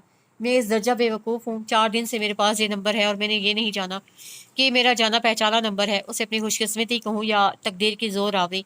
वो अपने बालों में हाथ फेरता हुआ आंखें फाड़ फाड़ कर डायरी पर लिखा नंबर देख रहा था। मैं खेल ही खेल में अपना रास्ता साफ करता रहा हूँ। उसे कमीनी सी खुशी हुई, गोया ज़्यादा मेहनत नहीं करनी पड़ेगी। उसी हामिन को तो मैं पहले ही उसे अच्छा खासा बरगश्ता कर चुका हूँ। लोहा गर्म है, चोट लगाने की देर है। और फिर महबूब कदमों में होगा। याहू, वो कमरे में नाच रहा था। जिस प्रोजेक्ट को मैं इतना मुश्किल समझ रहा था, अनजाने में खुद ही उसका 75% काम मुकम्मल कर चुका हूँ। वाह क्या बात है मेरी। जिस शख्स को शुरू से सिर्फ अपनी ज़ात तक सोचने और अपने लिए जीने की तरबियत तो फितरत मिली हो, उसके अंदर रोशन ज़मीरी ढूंढने का क्या सवाल। अब वो बड़े दिल से रॉन्ग नंबर मिला रहा था। जी, मैं हमाद बोल रहा हूँ। देखो मिस्टर, मैं आखिरी दफ़ा तुमसे मुखातिब हूँ। मैं कल से CLI लगवा रहा हूँ। अगर तुम झूठे हुए तो टेलीफोन का महकमा खुद ही तुम्हारे लिए मुरवजा सजा तजवीज़ करेगा, और अगर तुम सच्चे हो तो मुझे सबूत फराहम करो। वो खुद पर काबू पाकर सर्द अंदाज में मुखातिब थे। देखिए साहब, डर तो उसको हो जो झूठा हो। मैं हमाद हूँ, समीन का क्लास फेलो हूँ, और माजी में मेरी और समीन की बहुत यादगार वाबस्तगी रही है। वो इनकार करें तो करें, मैं चूंकि किसी मसलहत या मजबूरी का पाबंद नहीं हूँ, इसलिए मैं अपने ताल्लुकात से मुकरने पर तैयार नहीं हूँ। अगर सबूत चाहते हैं तो बजरिया डाक आपको सबूत भी मिल जाएगा। उसका लहजा इतना महज़िब और मतीन, संजीदा और बुर्दबार था कि कोई उसकी पुरयकीन बातों को झुटलाने का तसव्वुर भी ना करता। वो ढह गए। سمین تم نے بری طرح ڈس لیا ہے میرے باعتبار اور شفاف دل کو۔ ان کا لہو شریانوں میں ابلنے لگا۔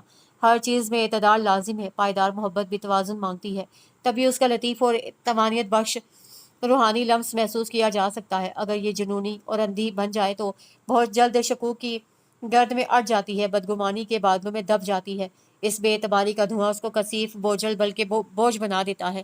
اعصاب کے لیے جہاں بے پناہ محبت ہو، وہاں محبوب کی ذات سے وابستہ حساسیت محبت کرنے والے کو شکی اور وہمی کر دیتی ہے، اسے عقل اور فہم و فراست سے کام لینے کی بجائے جذباتی اور نادان بنا دیتی ہے۔ یہی معاملہ محسن کے ساتھ تھا۔ ان کا بس چلتا تو وہ سمین کو چھو کر گزرنے والی ہواؤں سے بھی حسد کرتے۔ جب کچھ دن بعد ڈاک سے سمین کے لکھے ہوئے محبت نامے جو کبھی ماضی میں کسی حماد کے نام لکھے گئے تھے انہیں آفس کے پتے پر وصول ہوئے تو شعور و آگہی کو لمحے بھر کے لیے آواز دیے بغیر ہی انہوں نے اپنی دانست میں انہیں درست مان لیا۔ سمین التجائیں کرتی رہ گئی کہ یہ میں نے نہیں لکھے، میرے ہاتھ کی تحریر نہیں ہے، بھلے آپ مجھ سے لکھوا کر دیکھ لیں، مگر انہوں نے باعثر تسلیم نہیں کیا۔ انگلش ہینڈ رائٹنگ کو بدلنا کون سا مشکل کام ہوتا ہے، اردو میں لکھے ہوتے جب بھی کوئی بات بن جاتی۔ وہ زہریلے انداز میں پھنکارے تھے۔ وہ پھوٹ پھوٹ کر رونے لگی۔ میں اپنی جان دے دوں گی محسن، آپ کی بے اعتنائی اور بے اعتباری کا عذاب سہنا میرے لیے مرنے کے برابر ہے، اور جو مجھے زندہ تابوت میں دفن کر دیا ہے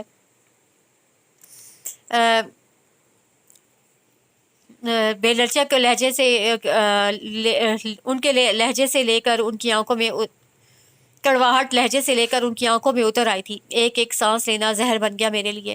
میرے اندر آتش فشاں ابل رہا ہے۔ فی الحال فوری طور پر میری نظروں سے دور ہو جاؤ، وگرنہ میں کچھ کر بیٹھوں گا۔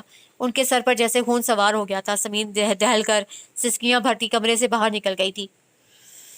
وہ خاص طور پر دلبر کے ہاں مہندی اور شادی کی فوٹو البم دیکھنے گیا تھا، جس میں خود اس کی اپنی تصویریں بھی تھیں، اور مہندی پر سبز نیٹ کے شلوار قمیض میں ملبوس سمین کی بھی مختلف لڑکیوں اور دلہن کے ساتھ گروپ میں فوٹو آئی تھی۔ یار میں نے اس البم میں سے 2 فوٹو لیے ہیں جن میں بھی موجود ہوں۔ جب تک دلبر چائے لے کر آیا وہ اپنا کام مکمل کر چکا تھا۔ گھر جا کر اسے اپنی اور سمین کی الگ الگ تصویروں کو بڑی مہارت سے یکجا کر کے کمپیوٹر پر پرنٹ نکالنے کے بعد دیگر مراحل سے گزار کر ایک شاندار تصویر بنا لی، جس میں سمین بے تحاشا ہنستے ہوئے پاس بیٹھے عمر کی طرف دیکھ رہی تھی۔ آنکھوں میں شرارت تھی اور انداز میں بے تکلفی۔ اور اس تصویر کو پوسٹ کرنے کے بعد تم اس کی ملکیت سے آزاد ہو جاؤ گی، پھر میں تمہیں اپنا بنا لوں گا ہمیشہ کے لیے۔ وہ مسحور کن سوچوں کی نگری میں قدم رکھ رہا تھا۔ دیکھو نہ، غلط ٹانکے کو ادھیڑنا ہی بہتر ہوتا ہے۔ تمہارا اور محسن کا کیا جوڑ، تم تو میرے لیے ہی بنی تھی۔ میری بے معنی زندگی کو رنگ و روشنی اور خوشبوؤں کے لطیف معنی سکھانے کے لیے بھیجی گئی ہو۔ میں تم تک ضرور پہنچوں گا سمین، کیونکہ تم میری تقدیر ہو۔ میں اتنا زور آور اور بارسوخ ضرور ہوں کہ بس اپنی ہاتھوں اپنی تقدیر کا اسٹیج سجاؤں اور اپنی مرضی کے کردار منتخب کروں۔ وہ بہت سرشار اور مخمور و محو ہو کر اس کی تصویر کو انگلیوں سے چھو رہا تھا۔ چہرے پر ایک فاتحانہ چمک تھی۔ وہ بالا ہی بالا اس کے میکے کا ایڈریس بھی معلوم کر چکا تھا۔ آنٹی، آپ نماز پڑھتے ہوئے اتنا روتی کیوں ہیں؟ زیبا نے نہایت معصومیت سے دریافت کیا تھا۔ سمین کے دونوں ہاتھ دعا کے لیے اٹھے ہوئے تھے اور بند آنکھوں سے بہتے آنسو ٹپ ٹپ پھیلے ہوئے ہاتھوں پہ گر رہے تھے۔ اب تو رونا بھی بیکار ہی ٹھہرا، دل کا بوجھ رو کے بھی ہلکا نہیں ہو پاتا۔ رو رو کے بھی تھک چکی ہوں بیٹے۔ دونوں ہاتھوں سے دونوں گال پہنچنے کے بعد اسے جائے نماز طے کیا تھا۔ لہجہ بھیگا ہوا اور نم آلود تھا۔ مگر پتہ تو چلے کیوں روئی ہیں؟ وہ جھنجھلاہٹ بھرے انداز میں پوچھ رہی تھی۔ وہ کیا کہتی، رونا تو جیسے کھانے پینے اور سونے جاگنے کی طرح روزمرہ کا معمول بن گیا تھا۔ بعض اوقات وہ پوری رات روتی رہتی۔ نمازیں وہ پڑھتی تو تھی مگر اکثر بے قاعدگی ہو جاتی تھی۔ مگر اب تو جیسے اس نے مصلے کو جائے پناہ بنا لیا تھا۔ ہر نماز کے بعد شوہر کے دل سے بے اعتباری کے نقوش مٹ جانے کی دعا کرتی، اس کی بے اعتنائی، سرد موری اور بے حسی کو دوبارہ مہربانی اور محبت میں ڈھل جانے کی تمنا کرتی۔ زیبا ناسمجھ تھی، بچی تھی اور بہت کم سین تھی۔ اسے کیا معلوم کہ اس کی باتونی فطرت، سادگی اور بچکانہ معصومیت کیا رنگ لا چکی ہے، کتنا فساد برپا کر چکی ہے۔ عمر نے بڑی خوبصورتی سے بچی کو ٹریپ کر کے اس کی زود گوئی اور بچپنے کا فائدہ اٹھایا تھا۔ زیبا اپنی فطرت کے ہاتھوں مجبور ہو کر باتوں میں عمر کو سارے کلیو دیتی گئی، اور عمر نے ان کلیوز کو بڑی مہارت اور خوش اسلوبی سے استعمال کیا تھا۔ خصوصاً جب سے اتفاقاً وہی سمین اس کی محبوب نظر بھی بن گئی تھی۔ اب وہ اپنی صلاحیتوں کو مزید پالش کر کے اپنے مقصد کی طرف رواں دواں تھا۔ تم جو کوئی بھی ہو، ناقابل معافی ہو، قابل تعزیر ہو، جو ناقابل معافی نقصان پہنچائیں وہ قابل معافی نہیں ہوا کرتے۔ تمہارے لیے تو یہ محض جوک ہوگا، ایک تھرل، ایک ایکٹیویٹی، ایک انجوائمنٹ، مگر تمہارے کھیل نے میری زندگی کو آبلا پائی کا صحرا بنا دیا ہے۔ समीन शिद्दत से उस नामालूम मुजरिम की निकाब कुशाई की मुंतज़िर थी जिसने उसकी ज़िंदगी को हवा की झक्कड़ में की जद में आया हुआ एक हकीर तिनका बना दिया था। बीबी जी, साहब आपको अपने कमरे में बुला रहे हैं। शाम के उतरते साए जब फैलने लगे तो मुलाजमा ने इतला दी थी, खुद से बुला रहे हैं। उसका दिल खुशफहम धड़का कि शायद कोई अच्छी खबर हो। लरजते कदमों और धड़धड़ाते दिल समेत वो बेडरूम में दाखिल हुई थी। मोहसिन शर्ट उतारे सिर्फ पैंट और बुनियान में मलबूस बेड की पॉइंटी पर बैठे हुए थे। उसकी तरफ उनकी पुश्त थी। आपने बुलाया है? हाँ। वो पलटे तो गैर मुतवक्के तौर पर उनका चेहरा बहुत पुरसकून था। यूं लग रहा था जैसे वो किसी नतीजे पर पहुंच चुके हों। समीन बेगम वो जांचती हुई नजरों से उसकी तरफ देख रहे थे। लहजा ठहरा हुआ और बेतासुर था। आंखों की सुर्खी और काट तो यूं भी अब मुस्तकिल हो गई थी। जी, तर्ज तखातुब के सबब वो कुछ हरासा नजर आई। मैंने कहा था ना कि मर्द ये बर्दाश्त नहीं कर सकता कि कोई और उन जज्बों का दावेदार बने जो सिर्फ उसके हामिद की अमानत होते हैं। मैंने ये भी कहा था कि मुझे हर दुनियावी खामी कबूल है मगर दीनी ऐब बर्दाश्त नहीं कर सकता। बदकिरदारी, बेहयाई, बेईमानी और बेवफाई नहीं देख सकता। और ये भी कहा था कि हुस्न, नेकी और चमक और खालिस और मेहरबान दिल की नरमियों का अक्स होता है। ईमानदारी, वफादारी और पारसाई हुस्न के अज्जाए तरकीबी हैं। इन्हीं चीज़ों से मिलकर हुस्न तख्लीक और तकमील पाता है। और समीन बेगम, आज आज मैं ये चाहता हूँ कि मैं बताना चाहता हूँ कि तुम एक नहायत बदसूरत और बेरो वजूद हो। तुम्हारी ज़ात का ताफुन और सराउंड मेरी मोहब्बत की बेसाख्तगियों की कातिल बन गई है। सारे जज्बे, सब एहसास जैसे खुद बहुत गर्म झोंके की तरह बादल में आबी बुखारात बनाकर उड़ गए हैं। आज मैं हैरान हूँ कि अपने दिल में कहाँ तुम्हारी जगह तलाश करूँ। मैं तुम्हें ढूंढ रहा हूँ अपने अंदर, मगर हैरानी की बात है कि तुम कहीं भी मौजूद महसूस नहीं हो रही। गोया मैं तुम्हें जानता ही नहीं हूँ। और जिसे इंसान जानता नहीं हो उसको दिल में या घर में जगह देने से क्या हासिल। मैं तुम्हें हमेशा के लिए खुद पर हराम कर रहा हूँ। तुम्हारे बाद क्या होगा ये मुझे इल्म नहीं है, मगर इतना जानता हूँ कि अब अगर मजीद एक रात भी तुम मेरे नाम के साथ बंधी रही तो मेरे हाथों तुम्हारा खून हो जाएगा। लहजा बहुत धीमा, नतीजे पर पहुंचा हुआ और कतई हतमी हतमी था। बज़ाहिर सपाट अंदाज में ऐसी बर्फीली, बेरहम और सपाक कैफियत थी कि समीन की रीढ़ की हड्डी में सनसनी दौड़ गई। वो जैसे सदमे की शिद्दत से भौंच की रह गई थी। मोहसिन, उसके मुताइश लब अ, धीरे से झटका इतना शदीद और तेवरा देने वाला था कि ज़मीन और आसमान उसकी निगाहों में घूम कर रह गए। जवाब में उन्होंने वो तस्वीर सामने फेंकी थी। उसने बदहवासी के आलम में तस्वीर उठाई और उसके कदमों तले से ज़मीन निकल गई। चकराते हुए सर के साथ उसे बड़ी मुश्किल से अपने आसाब को मुजतमा किया था। मोहसिन, ये झूठ है, ये फ्रॉड है, कोई साजिश है मेरे खिलाफ। यकीन करें मैं इस शख्स को नहीं जानती। मुझसे कसम ले लें मोहसिन, मैं ऐसी नहीं हूँ। वो पथराई हुई कैफियत में उन तक आई और आबीदा होकर उनके घुटने छूते हुए इल्तिजाई सफाई पेश की थी। शौक इस कदर शदीद था कि उसकी धमक से समीन का कलेजा फटा जा रहा था। वो छलनी छलनी हो गई थी। रो रो कर उसकी आंखों के सोते भी खुश हो चले थे। समीन, कोई गीदड़ सिंगी सुंघाओ, मुझे कोई ऐसी नशा आवर चीज़ खिलाओ कि मैं खुद को उल्लू का पट्ठा समझ के सब कुछ फरामोश कर दूँ। कुछ ऐसा करो कि मेरे दिल की स्क्रीन पर तुम्हारी टुकड़ों में बटी तार तार तस्वीर दोबारा जुड़कर जलवा अफरोज हो जाए। मुझे कुछ सुंघा दो कि मैं होश में ना आऊँ। मैं इस आगही के अजाब से निजात चाहता हूँ। ज़हनी हिजान और खलजान की इंतहा पे थी कि वो अपने सर के बाल नोच रहे थे। उनका चेहरा तमतमा रहा था और लहजा जल रहा था, बुझ रहा था, सुलग रहा था और फिर दहक रहा था। उन पर अजीब करबनाक सी की दीवानगी तारी थी। समीन का दिल जैसे किसी ने मुट्ठी में ले लिया। वो पूरी जान से हिल कर रह गई थी। तुमने मुझसे सिर्फ बेईमानी ही नहीं की बल्कि मेरे उम्र भर के जज्बों की जमा पूंजी भी लूट ली है। मैं सारी बेवफाई और गद्दारी ने तुम्हारी बेवफाई और गद्दारी ने मेरा दिल का लाश कर दिया है। कोई जज्बा नहीं रहा इसमें। सब कुछ ख़त्म हो गया है। मैं ख़त्म हो गया हूँ। मेरे एहसासात ग्लेशियर बन गए हैं। मेरा सीना भट्टी बन गया है।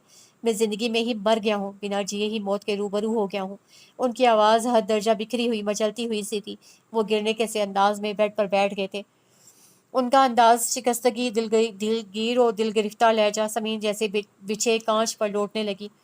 वो ज़ारों की तार रोते हुए तड़प कर उनके पास कारपेट पर बैठ गई थी। एक बार मुझे पहचानिए मोहसिन, मैं आपकी समीन हूँ। वही समीन जिसे आप सारी दुनिया से हसीन मानते थे, जिसके शौक की खातिर थकन के बावजूद बाहर जाने पर तैयार हो जाते थे, जिसकी पसंद के मौसम की खातिर दफ्तर छोड़ छाड़ कर आया करते थे, जिसके लिए बजट का ध्यान किए बगैर मुँह से निकली हर चीज़ दिलाया करते थे, जिसकी एक मुस्कुराहट के लिए आप अपना कुर्बान कर देने को बेकरार रहते थे। वो हिचकियाँ लेते हुए, सिसकियाँ भरते हुए रूहान से अंदाज में انہیں یاد دلا رہی تھی، بلکتے ہوئے اپنی وفا امانت کا یقین دلا رہی تھی، مگر شاید بہت دیر ہو چکی تھی۔ دیوانگی کی حد تک چاہنے والے بڑے جنونی، انتہا پسند اور جذباتی ہوتے ہیں۔ اپنے صاف شفاف چمکتے دمکتے محبوب کی فوٹوگراف پر شک کی ذرا سی گرد بھی برداشت نہیں کر سکتے۔ سمجھوتے کرنا اور جبر یا صبر سے کام لینا ان کی سرشت نہیں بن پاتی۔ آر یا پار بس کر گزرتے ہیں، سو انہوں نے بھی فیصلہ کر لیا تھا۔ اگر یہ ثبوت جھوٹے ہیں تو کیا تمہاری بھابھی بھی دروغ گو ہیں؟ ان سے تصدیق کرانے کے بعد ہی میں نے کاغذات تیار کرائے تھے۔ ان کے دل سے شعلے اٹھ رہے تھے، وہ رونا دھونا بھول کر ہکا بکا ان کی صورت دیکھنے لگی۔ انداز استجابیہ اور مستفسرانہ تھا۔ میں کل تمہارے بیکے گیا تھا اور تمہاری بھابھی سے پوچھا تھا کہ کیا ماضی میں تمہارا اپنے کلاس فیلو ہما سے کوئی رابطہ رہا ہے؟ وہ چونکی، پوچھنے کی وجہ دریافت کی۔ میں نے کہا کچھ نہیں، بس یوں ہی آج کل بھی اس کا فون آ رہا ہے۔ آپ بتائیں کیا پہلے بھی آتا تھا؟ پہلے تو صاف مکر گئی، پھر جب میں نے انہیں ان کے بچوں کی قسم دی تو مجبور ہو کر سچ بتا دیا کہ ایک دفعہ کسی حماد کا گلہ آمیز فون آیا تھا، مگر انہوں نے اسے بے بنیاد اور فراڈ سمجھ کر توجہ نہیں کی۔ وہ بار بار کہہ رہی تھیں کہ اس وجہ سے سمین کے ساتھ برا سلوک نہ کیجیے گا۔ ان کو میں کیا بتاتا کہ میں خود اپنے ساتھ کتنا برا سلوک کرنے جا رہا ہوں۔ ان کا لہجہ دھیما اور بوجھل تھا۔ سمین کا سارا اعصابی نظام جیسے تلپٹ ہو کر رہ گیا۔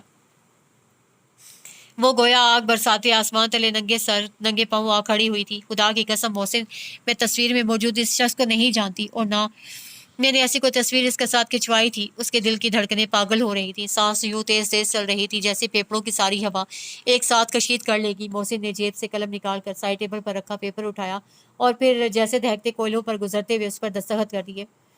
یہ لیں، اب آپ یہاں سے جو چاہے سمیٹ کر ہمیشہ کے لیے اپنے بھائی کے یا دوسرے ہونے والے شوہر کے یہاں جانے کے لیے آزاد ہے۔ ڈرائیور آپ کو آپ کے سامان سمیت گھر پہنچا دے گا۔ میں کینیڈا جا رہا ہوں اور 7 بجے کی میری فلائٹ ہے۔ ہمیشہ کے لیے خدا حافظ۔ وہ اس کی طرف دیکھے بغیر تیز سے اس قدموں سے باہر نکل گئے تھے۔ اسے پترائے ہوئے انداز میں ایک نظر طلاق نامے کو دیکھا، پھر چکرا کر جو گری تو سائڈ پر رکھا گلاس ٹیبل کا نوکدار سرا سیدھا پیٹ میں گھس گیا تھا۔ کچھ دیر بعد ملازمہ جھجکتے ہوئے بیڈ روم کے قالین پر دروازے پر آئی تو اسے خون میں لت پت قالین پہ اوندے پڑا دیکھ کر ایک چیخ مارتے ہوئے اس کی طرف بڑھی تھی۔ بچہ تو تقریباً 4 ماہ کا ہو چکا تھا، موقع پر ہی ضائع ہو گیا تھا۔ پیٹ کا زخم تو ایک طرف، ساتھ میں اس کا نروس بریک ڈاؤن بھی ہو گیا تھا۔ ملازمہ نے صاحب کو موجود پا کر بیگم صاحبہ کے بیکے فون کر دیا تھا۔ گھر بھائی بھابھی آئے تو اس کے خون آلود ہاتھ میں دیا نامہ اعمال دیکھ کر ان کے سروں پر گویا آسمان ٹوٹ پڑا تھا، کومے میں چلی گئی تھی۔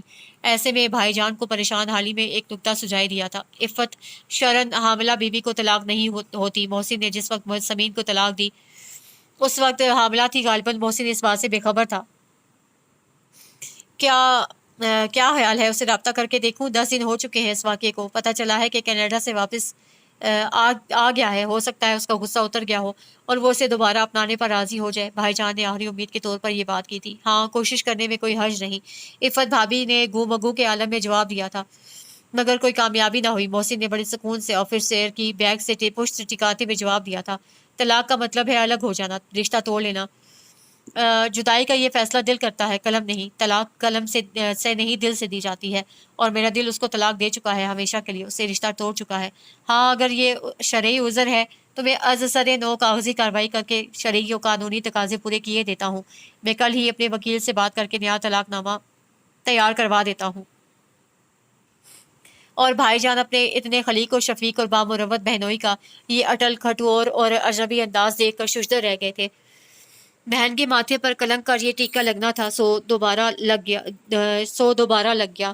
چند دنوں میں باقاعدہ طلاق نامہ مل گیا۔ وہ تو خیر ہسپتال پڑی تھی، اسے کیا خبر ہوتی، اور یوں بھی ہوش میں ہوتی تو بھائی جان دوسرا تیار کردہ طلاق نامہ اسے نہ دکھا پاتے، تو ہم خواہ زخموں سے کھرچنے والی بات ہوتی۔ 15 دن کومے میں رہنے کے بعد جب وہ ہوش میں آئی تو اس کا سب کچھ ختم ہو چکا تھا، گھر والا، بچہ اور محفوظ و مگن زندگی، ہر چیز تقدیر اسے چھین کر لے گئی تھی، خالی جھولی چھوڑ گئی تھی۔ عدت کے دن اس نے پاگلوں کی طرح خود سے لڑتے، باتیں کرتے، خود سے الجھتے ہوئے بولائے ہوئے انداز میں کاٹے تھے۔ جو وقت گزر رہا تھا، احساس زیاں کی شدت اس کے اندر ایک نئی منتقمانہ رو کو جنم دے رہی تھی۔ پھر اس کے حالی دل و دماغ میں ایک پروگریس مگر منفی ہوئی۔ اس کے اندر دوبارہ سے ایک خواہش جاگی، جامد صحرا سی زندگی کا ایک مقصد ابھرا، اور وہ مقصد و منتہا تھا انتقام، اپنی بربادی کا انتقام۔ اے سفاک درندے، اے بے رحم بھیڑیے، میرے بچے کا قاتل میری وفا اور آبرو کو داغدار کرنے والے اسفل انسان میرا رواں رواں تجھے بددعا دیتا ہے۔ تو نے اپنے کھیل میں مجھے سرتپا لوٹ لیا ہے۔ اب تو ہر سانس ایسی امید پہ آتی ہے کہ کبھی تو تم میرے روبرو ہوگے، کبھی تو تمہارے پردہ نشی وجود کو بے نقاب کروں گی، اور جس گھڑی تم میرے مقابل آ گئے قیامت آ جائے گی۔ زمین کے اندر ہر وقت بھانبر جلتے رہتے تھے، اس سانسوں میں جیسے زہر پہ گلتا تھا۔ میرے جسم اور دماغ کے ایک ایک خلیے میں تمہارے عطا کردہ عذاب کے کانٹے اگائے ہیں۔ وحشی انسان، بلکہ انسان نہیں، حیوان، یا شاید حیوانیت سے بھی کچھ آگے، میری عصمت و ناموس کی شفاف چادر میلی کرنے والے غاصب، میں تمہاری جان لے لوں گی۔ وہ جیسے لمحہ لمحہ انتقام کے تیزاب میں نہاتی تھی، اس کے دل میں اس مسٹر حماد کے لیے نفرت کے چشمے رواں رہتے تھے۔ اپنی بے ردائی، بے سائبانی اور بے وقتی کا دکھ اس کے بدن کے ریشے ریشے میں آگ لگا دیتا تھا۔ جب وہ خطوط اور تصویر دیکھتی، اس کی آبلا پا روح پر مزید نمک پاشی ہو جاتی تھی۔ اس نے بڑا سنبھال کر رکھا تھا انہیں۔ تصویر میں موجود چہرہ اس کے لیے اجنبی تھا، لیکن اسے یقین تھا کہ ایک دن وہ اس اجنبی چہرے کو ضرور ڈھونڈ نکالے گی۔ تم پاتال میں بھی چلے جاؤ تو میں تمہیں نہیں بخشوں گی مسٹر حماد، وہ غیظ و غضب کے عالم میں سوچتی تھی۔ عدت پوری ہوئے 1 ماہ ہو چکا تھا جب غیر متوقع طور پر اس کے لیے ایک بہت معقول بلکہ بہترین رشتہ آ گیا۔ لڑکا پڑھا لکھا، اسمارٹ اور نوجوان تھا، زمین سے 2 سال ہی بڑا ہوگا۔ ایک بیوہ بہن ساتھ رہتی تھی اور ماں تھی، باپ ملک سے باہر ہوتا تھا۔ لڑکا مناسب جاب پر تھا۔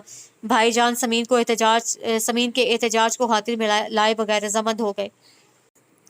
عمر نے اس رشتے کے لیے بڑی مشکل سے ماں اور بہن کو راضی کیا تھا، راضی کیا بلکہ ایک طرح سے وہ اس کی ضد سے مجبور ہو گئی تھی۔ پہلے پہل تو سنتے ہی اکھڑ گئی تھی، سوال ہی پیدا نہیں ہوتا ایک طلاق یافتہ عورت میری بہو بنے، میں ایسا ہونے سے پہلے مرنا پسند کروں گی۔ بیوی مجھے چاہیے، مجھے وہ قبول ہے، اچھی معقول لڑکی ہے، صورت سیرت ہر چیز بے مثال ہے۔ وہ لاپرواہی سے ماں کے غصے کو نظر انداز کر گیا تھا۔ اگر موصوفہ اتنی بے مثال تھیں تو طلاق تک نوبت کیوں آئی؟ اب آپا چیئیں بچیں ہو کر بولی، بس کچھ وجہ ہے اس کی، اس قصے کو آپ رہنے دیں اور کل رشتہ مانگنے کے لیے جانے کی تیاری کریں۔ وہ بڑا پرسکون اور بے فکر دکھائی دے رہا تھا۔ تمہارا دماغ خراب ہو گیا ہے لڑکے، نسیمہ الٹ پڑی، میں یا تمہاری بہن ہرگز وہاں نہیں جائیں گے۔ تو پھر ٹھیک ہے، میں اپنے دوست کی والدہ اور بہنوں کو رشتے کے لیے بھیج دوں گا، وہ کندھے اچکا کر فیصلہ کن انداز میں بولا۔ لڑکی والوں کو قطعی اعتراض نہیں ہوگا، وہ تو یوں بھی دھوم دھڑکے اور رسمی تاخیر یا لیل و لات سے کام لینے کے بجائے سادگی سے نکاح کر کے رخصت کرنے کو ترجیح دیں گے۔ وہ بہت پرسکون اور ٹھہرے ہوئے انداز میں بات کر رہا تھا، اور یہیں سے نسیمہ اور رفت پسپا ہو گئیں۔ اگر بیٹا چپ چپاتے دلہن بیاہ کے لیے آتا تو وہ آس پڑوس اور ملنے جلنے والوں کو کیا منہ دکھاتی، کتنی باتیں بنتی۔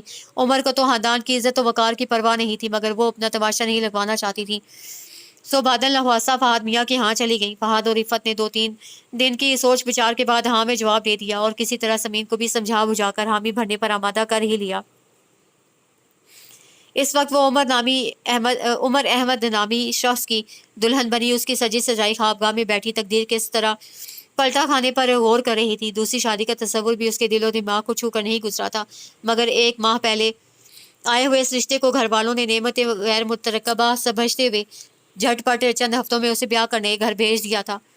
سمیر نے بھاری آف وائٹ اور میرون کمبینیشن کے لہنگے کو سنبھالتے ہوئے ہاتھ بڑھا کر پرس میں موجود خطوط اور تصویر کی موجودگی کا یقین کیا، اور خالی خالی نگاہوں سے آنے والے کی راہ دیکھنے لگی۔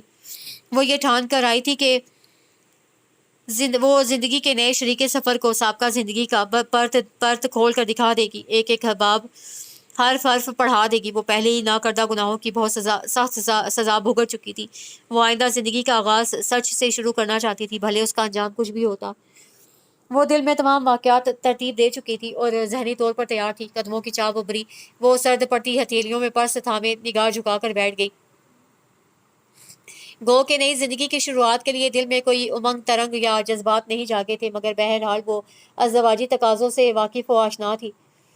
ایک سنسنی سی بے ساختہ اس کے رگ و پے میں اترتی چلی گئی تھی۔ وہ پارلر سے تیار نہیں ہوئی تھی۔ بھائی جان نے بہت قریبی دوستوں کو گھر پر مدعو کر کے سادگی و خاموشی سے اسے رخصت کر دیا تھا۔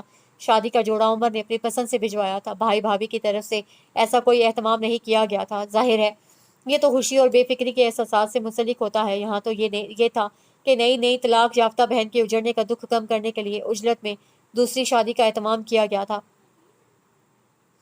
گھر میں ہی پڑوس کی ایک بیوٹیشین کا کورس کرنے والی لڑکی نے بھابھی کے بلاوے پر اس کا میک اپ کیا تھا، اور اگر نہ بھی ہوتا تو اس کا سوگوار حسن اتنا خیرہ کن تھا کہ کوئی فرق نہ پڑتا۔ گھونگھٹ تو نہیں تھا جو درمیان میں حائل ہوتا۔ سو کمرے میں قدم رکھتے ہی عمر کو بھاری لہنگے اور زیورات میں اس کے وجود کی تمام تر حشر سامانیوں اور حشر سامانیہ اور تجلیاں دور سے نظر آ گئی تھیں۔ ایسی برق گری تھی کہ وہ دل بے قرار کو سنبھالتا رہ گیا۔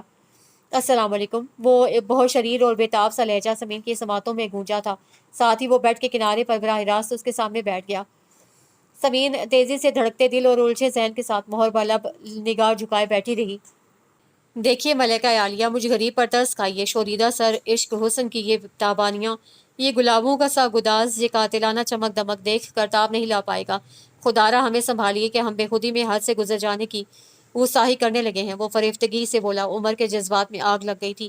اس کا دل بری طرح ہمک رہا تھا کہ وہ بہت شدتوں کا مظاہرہ کرتے ہوئے قریب آ کر اسے خود میں سمیٹ لے اور اس کے وجود کی آسودگی دینے والی نرمی، سکون عطا کرنے والی خوشبو اور اس کے قرب کی حیات پرور حرارتوں کو اپنے اندر اتار لے۔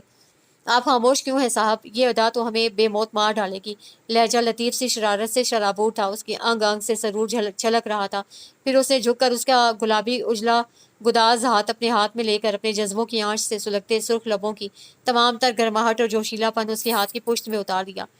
سمین نے بری طرح گھبرا کر ہاتھ کھینچا تھا۔ عمر کی بے ساختہ ہنسی بڑی شرارتی اور معنی خیز تھی۔ عجیب بات یہ تھی کہ سمین کو اس کا لب و لہجہ اجنبی نہیں لگ رہا تھا۔ اچھا صاحب تو گویا تڑپانے ترسانے کے خطرناک ارادے ہیں۔ وہ دلچسپی اور شوق کے عالم میں اس کے گلے لالہ سے وجود کا ایک ایک نقش نرم گرم نظروں سے جانچ رہا تھا۔ چلیے ذرا نظر عنایت ہی کر لیجیے ہماری طرف۔ جذبات میں ڈوبی آواز میں کہتے ہوئے اس نے اس کی خوبصورت ملائم ٹھوڑی چھو کر چہرہ اونچا کیا۔ سمین نے قدرے جھجک کر نگاہ اٹھا لی اور پھر جیسے دور پہاڑوں پر بہت زور کی بجلی کڑکی، کہیں شارٹ سرکٹ ہوا اور وائرنگ جل جانے سے آنند فانند سارا گھر جل کر خاکستر ہو گیا۔ تساہلی سے اٹھائی گئی نگاہیں عمر کے چہرے پر یوں چپک کر رہ گئی تھیں جیسے اب کبھی نہیں جھکیں گی۔ احساسات اتنے شدید تھے کہ زبان لفظوں کی ادائیگی سے لاچار ہو گئی تھی۔ پھر سمین کے وجود نے ایک جھرجھری سی لی اور اگلے لمحے وہ پاگلوں کی طرح اس پر جھپٹ پڑی تھی۔ تم ہو قاتل، خونی، بھیڑیے، درندے، شیطان، میری بربادی کے ذمہ دار۔ میں تمہیں زندہ نہیں چھوڑوں گی۔ وہ بری طرح اسے نوچ رہی تھی، جیسے سارا خون اس کے سر میں جمع ہو گیا تھا۔ سانسیں دھوکڑی کی طرح چلنے لگی تھی۔ اس کو گھر والے اور بچے کی ذات سے محروم کر دینے والا سفاک مجرم بالآخر اس کے سامنے تھا۔ سمین کی رگوں میں جیسے آگ بہنے لگی تھی۔ اس کی آنکھوں میں بلا کی وحشت اور لہو کی سرخی تھی۔ سمین یہ کیا کر رہی ہو تم؟ عمر اس اچانک افتاد پر پہلے پہل تو حوانک بنا ہکا بکا اس کی صورت دیکھتا رہ گیا تھا، پھر سنبھل کر اس کے دونوں ہاتھ پکڑ کر اسے جھنجھوڑنے لگا۔ میں وہی کر رہی ہوں جو تم جیسے رذیل فطرت اور ننگ انسانیت ٹائپ آدمی سے کرنا چاہیے۔ وہ حلق کے بل اتنی زور سے دھاڑی کہ آواز پھٹ سی گئی۔ آہستہ، گھر میں مہمان بیٹھے ہیں۔ عمر متوحش ہو کر اس کی دیوانوں جیسی حرکتیں دیکھ رہا تھا۔ ضمیر میں چبھا کانٹا اور دل کا چور اسے کچھ سمجھا تو رہا تھا، لیکن وہ دل ہی دل میں دعا کر رہا تھا کہ ایسا نہ ہو اور سمین اس کی اصلیت سے واقف نہ ہو، وگرنہ وہ سمین کی اور خود اپنی نگاہوں میں گر جائے گا۔ گو کہ وہ مطمئن بھی کافی تھا کہ اسے اپنی حقیقی شخصیت کا کوئی ثبوت نہیں چھوڑا۔ فون پر اسے اپنا نام حماد بتایا تھا اور اسی نام سے اسے سمین کی طرف سے نقلی محبت نامے لکھے تھے، مگر وہ تصویر کو بھول ہی گیا تھا۔ یہ خبر نہیں تھی کہ تصویر بھجوا کر وہ سمین کے لیے اندیکھا کیسے رہ سکتا تھا۔ سمین نے خطوط اور تصویر اس کی طرف اچھال دیے تھے۔ دیکھو، غور کرو فریبی آدمی، یہ تمہارے ہی کارنامے ہیں نا؟ اس کے لہجے سے بلا کی نفرت و کراہیت برس رہی تھی۔ وہ جیسے سوکھی لکڑی کی طرح دھڑا دھڑ جل رہی تھی۔ ایک بہت خوبصورت جنت نشاں گھر تھا میرا، جس کا ذرہ ذرہ پیار کی مٹی سے گوندا ہوا تھا۔ میرا جیون ساتھی مجھ پر جان نشاور کرتا تھا اور میں اسے بتائے بغیر اس کے لیے بے پناہ چاہنے کی ادا سے عشق کرتی تھی۔ ایک ایسا گھر جہاں ہر وقت خوشیاں رقص کرتی تھیں۔ تم نے اسے ویرانیوں اور نحوستوں کا کھنڈر بنا دیا۔ ہمارے پیار کی نشانی، میرا بچہ دنیا میں آنے سے پہلے ہی دنیا سے اٹھ گیا۔ میرا جی چاہتا ہے میں 100 گولیاں تمہارے ناپاک ارادوں سے لبریز دماغ میں اتار دوں۔ وہ تمتماتے ہوئے لہجے میں پنکاری۔ دیوانگی اور وحشت نے اسے آتش فشاں بنا دیا تھا۔ عمر سے سر اوپر نہ اٹھایا گیا۔ احساس جرم نے اس کی زبان گم کر دی تھی۔ اس کی تمام تر توانائیاں مفلوج ہو کر رہ گئی تھیں۔ سمین، مجھے اندازہ ہے کہ میں نے آپ کے ساتھ اچھا نہیں کیا۔ وہ بمشکل کھنکھار کر بمشکل آہستگی سے گویا ہوا اور ایک ہاتھ سے ماتھے پر پسینہ پوچھنے لگا۔ اچھا کیا ہے اور برا کیا ہے، یہ تو اب میں تمہیں بتاؤں گی۔ وہ زہریلے انداز میں پنکاری۔ میں تمہیں الف تا یہ سب کچھ بتا رہا ہوں۔ سمین، پلیز اسے سن کر میری سنگین غلطی معاف کر دو۔ غلطی نہیں، گناہ کہو اسے۔ وہ چٹکی۔ ہاں، وہ ہارے ہوئے انداز میں سر جھکائے ہاتھ مسلنے لگا۔ लेकिन यकीन करो ये गुनाह शुरू में सिर्फ एक एडवेंचर, एक थ्रिल और एक्टिविटी से ज़्यादा और कुछ नहीं था। वो धीरे धीरे अपना आप खोलने लगा कि शायद एतराफ़ जुर्म के बाद उसकी सच्चाई के इनाम में वो उसे बख्श दे, उसको माफ़ कर दे। दूसरों की ज़िंदगियों से खेलना थ्रिल है तुम्हारे लिए? ये महज एक जोक, एक खेल तमाशा है? क्या ज़मीर की रोशनी कभी तुम्हारे दिल को छू कर नहीं गुजरी? वो कांटों भरे लहजे में पूछ रही थी। तुम्हें मेरी ज़िंदगी में शामिल करके तकदीर ने बड़ा भयानक मजाक किया है मेरे साथ। मैं तुम्हें मारूंगी नहीं, मगर ज़िंदगी तुम्हारे लिए इतनी कठिन और बदहैबत कर दूंगी कि तुम खुद मौत को आवाज़ दोगे। उसका लहजा बला का सख्त था। जुर्म की शिद्दत और एहसास गुनाह ने उम्र की हवास तलब कर लिए थे। तुम जानते हो इस थ्रिल और एंजॉयमेंट के चक्कर में तुम अब तक कितने बेगुनाह और मासूम लोगों की बददुआएं समेट चुके हो, कितने घर बर्बाद किए होंगे तुम्हारी इन बज़ाहिर बेज़रर और दर हकीकत इंतहाई संगीन तफरीही फ़ोन कॉल्स ने। वो बिफर कर बोली, किसी पर बेबुनियाद इल्ज़ाम तराशी, बल्कि बहतान तराशी तुम्हारे लिए एडवेंचर है? बेटी को माँ से, बाप को भाई से, भाई को बहन से, बाप को बेटी से, शोहर को बीवी से बदजन करना तुम्हारे लिए खेल है, एंजॉयमेंट है? उसकी सांस फूलने लगी, मगर कुछ देर के तवक्कुफ के बाद उसे खुद को संभाल लिया। तुम सारी उम्र मेरी बद्दुआ के हिसार में रहोगे उमर अहमद। अब उसके लहजे में कोई उतार चढ़ाव नहीं था, बल्कि एक मुकम्मल बेगानगी का तासुर था। तुम उस घड़ी से डरो कि जब तुम भी सर झुकाए कितार शहजादगान शहर वफा में बेबस खड़े हो, लेकिन वो शहर उल्फत की शहजादी, वो ख्वाब यादों के नरम फूलों पे पाँव रखती, तमाम तर हुस्न तमकनत से कितार शहजादगान शहर वफा की जानिब बढ़े तो लेकिन तुम्हारे आगे से ऐसे गुजरे तुम्हारी आंखें सवाल करना भी भूल जाएं। तुम उस घड़ी से डरो कि जिस दम उमर किसी हारे विजवारी की तरह शिकस्ता कदमों से बहुत आहिस्तगी से बैल्कनी का दरवाज़ा खोलकर बाहर आ गया। ऊपर सितारों भरा आसमान चमक रहा था और नीचे उसके बख्त का सितारा गरूब हो रहा था और बदबख्ती का अंधेरा दुनिया की दिल की दुनिया पे गालिब होता जा रहा था। ये मैंने क्या किया, ये मैंने क्या कर दिया? वो रीलिंग पे सर टिका के बेख्तियार बुड़बुड़ाया था। शादी को 2-3 माह गुजर गए। रूटीन हस्बे मामूल रही थी। समीन के वही सर्दो सपाट और बेगाना अंदाज से अम्मी और रिफत आपा मुसलसल बुड़बुड़ाती और जलती भूनती रहती। ना कपड़े लत्ते और मेकअप जेवर का होता है, ना घर के कामों में दिलचस्पी लेने का ख्याल। एक गूंगा बुत घर में ले आए हैं गोया। नसीमा बेटी से जले दिल के फपोले फोड़ती। वो तो लगता है पहले वाले के घर और दिल से ही नहीं निकली अभी तक। जाने उम्र की अकल कैसे खप्त की होगी, और खुद उसे भी तो देखो, इतना वावेला मचा के ब्याह के लाया था और अब यूं गुमसुम मोहर वाला बिखरा बिखरा फिरता है, जैसे आने वाली ने जादू मंत्र के जोर से मिट्टी का माधु बना दिया हो। रिफत आपा बरहमी से सर झटक कर बोली, क्या खबर, ऐसा ही हो? इस दुनिया में क्या कुछ नहीं होता। मुझे तो अजीब पूरे इसरार से भटकी हुई रूह लगती है, जिसके आते ही हमारे घर में नहूसत और सन्नाटा छा गया है। नसीमा ने बेटी के ख्याल की तायद की। मेरा हंसता बोलता खिलखिलाता बच्चा मुंह सी के बैठ गया है। कभी उसकी आंखें और चेहरा देखा है? कितनी उदास और बेचैनी भर गई है उसमें। वो अपने बेटे के लिए अजहद फिक्रमंद थी। जॉब से वापस आके सारा सारा दिन स्टडी रूम में बंद रहता है, पर्दे गिरा के अंधेरा करके जाने क्या खोजता रहता है। वो अपने कमरे में पड़ी रहती है, ना मियाँ के आने का होश, ना जाने का पता। मैं तो सोच रही हूँ लड़के के भाई भाभी से मामला साफ कर लिया जाए कि भाई हमारा क्या कसूर है जो अपनी पागल और नीम दीवानी बहन को हमारे सर थोप दिया है। नसीमा नाराजगी से गोया थी। नहीं अम्मी, उमर का आपको पता है ना, फिर नया फसाद खड़ा कर देगा।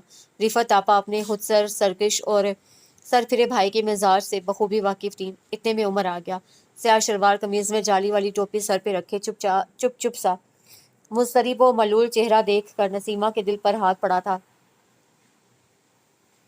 मेरा बच्चा कैसे घुल कर रह गया है। वो दुख से बोली, बेटे क्या इसलिए इतना लड़ भड़ कर शादी की थी? क्या क्या मिल गया तुम्हें उस काली तकदीर वाली से शादी करके? अम्मी प्लीज़। वो हस्बे साबिक समीन के खिलाफ एक लफ्ज़ सुनने पर तैयार नहीं था। मैंने अपनी खुशी से शादी की है और मैं बहुत खुश हूँ। आपको फिक्रमंद होने की ज़रूरत नहीं है। क्यों ना फिक्रमंद हूँ? वो भड़क गई। उसे खुश होना कहते हैं? अपनी हालत देखो, कैसी मजजूबों जैसी बना ली है। खुदारा मुझे इतने ऊंचे और आली ज़र्फ लोगों के साथ ना मिलाएं, मैं अपनी नज़रों में शर्मसार हो जाता हूँ। उसे दिली तकलीफ हुई। उसका लहजा थका थका और उलझा हुआ था। नसीमा का दिल तड़प कर रह गया। पसंद की दुल्हन लाने के बाद तो बेटों के चेहरे पर निखार आता है। बाहर रुत के सुर्ख और सुनहरे फूल खिल जाते हैं। ये कैसी खिजां लिपटी है जिसने मेरे बच्चे को मुरझा के रख दिया है। इस वक्त कहाँ जा रहे हो? बाहर इतनी बारिश हो रही है। मस्जिद जा रहा हूँ, छतरी है मेरे पास। वो आजकल बाकायदगी से नमाज पढ़ता था। दिल के दर्द ने खुदा के दर पे माथा टेक के अपने गुनाहों की माफ़ी चाहने का रास्ता दिखाया था। दोस्तों से मेल मिलाप, कंप्यूटर पे चैटिंग, भांजे भांजे के साथ में नए तफरीही और सियाहती प्रोग्राम, सब कुछ छूट गया था। वो दिन ब दिन खामोश होता जा रहा था। टेलीफोन को तो उसे दूसरे दिन ही कमरे से निकाल कर नीचे लाउंज में रख दिया था, यूं जैसे वो इंतहाई मकरूह और काबिल नफरत चीज़ हो। रात आती थी तो उस पे क़यामतें तोड़ देती थी। उसने गर्दन मोड़कर बिस्तर के इंतहाई सिरे पे नीम दराज आसमानी कॉटन की नाइटी में मलबूस किताब पढ़ती समीन को हसरत भरी नज़रों से देखा और दिल मुसविस कर रह गया। उसका ताबिंदा हुस्न कैसे उसके जज्बात के समुंदर में ज्वार भाटा उभारता था, वो कैसे तरस कर रह गया था उसके लिए। खूबसूरत मोमी हाथ उसे बुलाते और वो नज़र चुरा जाता। सफ़ेद और गुलाबी दबेज मखमली सरापा उसे दावत नज़ारा देता और वो मचलते दिल पर भारी सिल रख के जोशीले लहरें मारते, जज्बों को कुचल देता। ब्राउन कुशादा चमकदार आंखों की मुड़ी हुई रेशमी पलकों के झालर पे लब रखने की तमन्ना सीने में टकरे मारती और वो खुद को सजा देते हुए उन तमन्नाओं को सीने में ही दम तोड़ने पर मजबूर कर देता। आंखें कहती उन साहिराना नकूश को दिल में जज्ब कर लें और वो आंखों को सख्ती से बंद कर लेता। वो उसकी दिल मोह लेने वाली कशिश से बचकर आखिर कहाँ जाता। उसकी कमरे में मौजूदगी का एहसास, उसके वजूद की ताबिंदा खुशबू उसकी रगों में जिंदगी दौड़ा देती थी। वो अपने आप को किस तरह मशके कस के समझा पाता था इस अजाब से, वही आशना था। कभी तो सुबह तेरे कंज लब से हो आगाज, कभी तो शब सरे काकल से मुश्कबार चले। बिलाखिर वो आ भर के सीना मसलता हुआ उठ खड़ा हुआ और फिर हस्बे मामूल बैल्कनी में पनाह ली। मलामत और निदामत के घटाओं में उसका वजूद भीग भीग जाता था। मैं क्या करूं? उसने घूमता हुआ सर हाथों में गिरा लिया। मेरे खुदा मुझे करार दे, मेरे खुदा मुझे रास्ता दे, मुझे सुकून के अनमोल और सरशार लम्हात से आशना कर के एक मुद्दत से मैं उनके लिए तरस गया हूँ। ये मैंने क्या कर दिया? वो बार बार खुद पे लानत मलामत के कोड़े बरसाता था। फिर अचानक जैसे कोई ख्याल का कोई सितारा जागा, हाँ यही करना चाहिए। गोया ये ऐसा ही था जैसे कोई उल्टी छुरी से अपने आप को ज़िबा कर डाले। मगर बहरहाल वो खुद को ये सज़ा भुगतने के लिए आमादा कर चुका था। ठीक 3 दिन बाद उससे समीन से बात की थी। शाम का वक्त था, वो बालकनी में बैठी हुई थी जब उमर उसके पास आया। समीन स्याह शलवार सूट में मलबूस थी। उमर ने एक चोर निगाह उस पर डाली। दूर उफक की स्याही में डूबते आज छीं गोले की माने दिखाई देते सूरज की नारंगी लाल और ऊदी किरणों का अक्स उसके चेहरे गुलाबी चेहरे को दहका रहा था। बड़ा मुश्किल मरहला है उमर ने बहकते मचलते दिल को सख्ती से सरजनिश करके साबका फैसले पर कायम रहने की तलकीन की थी। समीन, मैं आपसे एक बात करना चाहता हूँ। समीन ने खामोशी से उसकी तरफ देखा। नज़र की हुनकी और अजनबियत ने उमर के दिल में शिगाफ डाल दिए। मैंने जो कुछ आपके साथ किया उसके लिए खुद को कड़ी सज़ा देना चाहता हूँ, और वो ये है कि मैं खुद को आपकी ज़ात से महरूम कर दूँ, आपको इस तकलीफ दे ज़िंदगी से आज़ाद कर दूँ। शायद मेरी ज़िंदगी से निकल कर आपके दुखों का कुछ मुदावा हो जाए। मैं अपने गुनाह का कफ़ारा अदा करने के लिए आपको तलाक देना चाहता हूँ, ताकि आप रोज़ाना अपने मुजरिम की शक्ल देख कर दिल पे उतरने वाली अजियत से महरूम रह सकें। ज़मीन के सर पर जैसे कोई अचानक कोई पहाड़ रेजा रेजा होकर टूट पड़ा। वो पहले तो हाली हाली निगाहों से पलके झपक झपक के उसे देखती रही। फिर जैसे किसी गैर मरई ताकत ने उसके अंदर तूफान बर्पा कर दिया। वो आंधी की तरह उसकी तरफ आई और उसका गिरबान पकड़कर जोर जोर से झंझोड़ते हुए चिल्लाई थी, तलाक तलाक दोगे तुम मुझे? वो गैज़ो गज़ब से कांप रही थी। बड़ा सुहाना खेल है ना तो तलाक, कभी दिलवाते हो और कभी देते हो। मैं पूछती हूँ तुम होते कौन हो? मेरी तकदीर पे बार बार स्याही फेरने वाले। वो जुनूनी हो रही थी। बिलाखिर सदियों की बर्फ पिघली थी, कर्नों का सकूत टूटा था। तलाक वो मनहूस और मकरूह गाली है जिसे औरत जान के दुश्मन बन जाने वाले शोहर के मुंह से भी नहीं सुनना चाहती, जिसे अपनी मर्जी से भी मांगे तो मिल जाने पर बेसाख्ता रोती है। अगर उसे बर्दाश्त करना औरत के लिए इतना आसान होता तो वो जंगली वहशी मर्द की गालियां, मार पीट और बेरहमाना तशद्दुद क्यों सहती, रोज मर मर कर क्यों जीती, तलाक लेकर सुख चैन की जिंदगी क्यों न बसर करती। वो उसका गिरबान छोड़कर अंदर कमरे में आ गई और बेड पर बैठ गई। उमर भी आहिस्ता कदमों से उसके पीछे चला आया। अब वो खामोशी से लब काट रही थी। उमर ने देखा उसके गालों पर अश्क बह रहे थे। फिर वो हाथों में चेहरा छुपा के फूट फूट के रो पड़ी। तुम मेरी अज़वाजी खुशियों की और मेरे बच्चे के कातिल हो। मैं खुद में तुम्हें माफ़ करने का ज़र्फ नहीं पा रही, लेकिन इसके बावजूद मैं तुमसे तलाक नहीं चाहती। तो फिर समीन, वो पंजों के बल उसके सामने बैठता हुआ उसके जानू पे हाथ रख के बेचैनी से बोला, बोलो फिर मैं क्या करूं कि तुम्हारे दिल से नफरत मिटा सकूं? ये किस तरह मुमकिन हो कि मैं तुम्हारे इतने वसी दिल में थोड़ी सी जगह पा सकूं? वो मुझसरबाना गोया हुआ, फिर उसे कुछ सूझ गया। میں نے ہی تمہارا گھر برباد کیا تھا نا، میں ہی اب محسن کے دل سے تمام بدگمانی دور کروں گا، بس مجھے تھوڑا سا وقت دو، محسن کا دل صاف کر کے شاید میں کچھ خوشی حاصل کر سکوں، میں گنہگار ہوں تم دونوں کا۔ اس نے ایک فیصلہ کر لیا۔ اس کے تمام اعترافات سننے کے بعد محسن ساکت نظروں سے اسے دیکھ رہے تھے۔ سمین نے کتنا رو رو کر اپنی بے گناہی کا یقین دلایا تھا، مگر اس وقت تو محسن کی آنکھوں پر شک کی پٹی بندھ گئی تھی۔ آج جب عمر نے انہیں سچ بتایا تھا تو وہ خود اپنے آپ سے بھی نظر نہیں ملا پا رہے تھے، تو سمین سے کیا ملاتے؟ عمر اگر قصوروار تھا تو اس سے زیادہ وہ قصوروار تھے کہ بلا سوچے سمجھے ایک غلط فیصلہ کر کے اس پر قائم بھی رہے۔ اس غلطی کی سزا تو ان کو بھی مل ہی گئی تھی، تنہائی کی صورت میں، سمین سے جدائی کی صورت میں۔ عمر نے تھکے تھکے مزمحل قدم واپسی کے لیے بڑھائے، پھر رک کر اسے محسن کو دیکھا اور گویا ہوا، میں سمین کو بہت ساری محبت دوں گا اور وہ غلطی پھر دوبارہ نہیں دہراؤں گا جو آپ نے کی۔ ابھی وہ میری دسترس میں ہو کر بھی میری دسترس میں نہیں، لیکن میں انتظار کروں گا اس وقت کا جب اللہ تعالیٰ میرے گناہ معاف کر کے مجھے سمین کی محبت اور اعتبار دے گا۔ وہ لمحے میرے اپنے ہوں گے، صرف میرے۔ میں خدا سے دعا کروں گا کہ وہ مجھے اتنا جذب، اتنی شدتیں، اتنا خالص پن عطا کرے کہ میں اپنے ضمیر میں چبھا ایک ایک کانٹا پلکوں سے چن کر اپنے گناہوں کا کفارہ ادا کرنے کے بعد سمین سے نگاہیں ملا سکوں۔ میں اس دن کا انتظار کروں گا جب ہمارے سفر میں ہمارے دل کی خوشی شامل ہوگی، عمر نے کہہ کر قدم باہر رکھ دیے تھے۔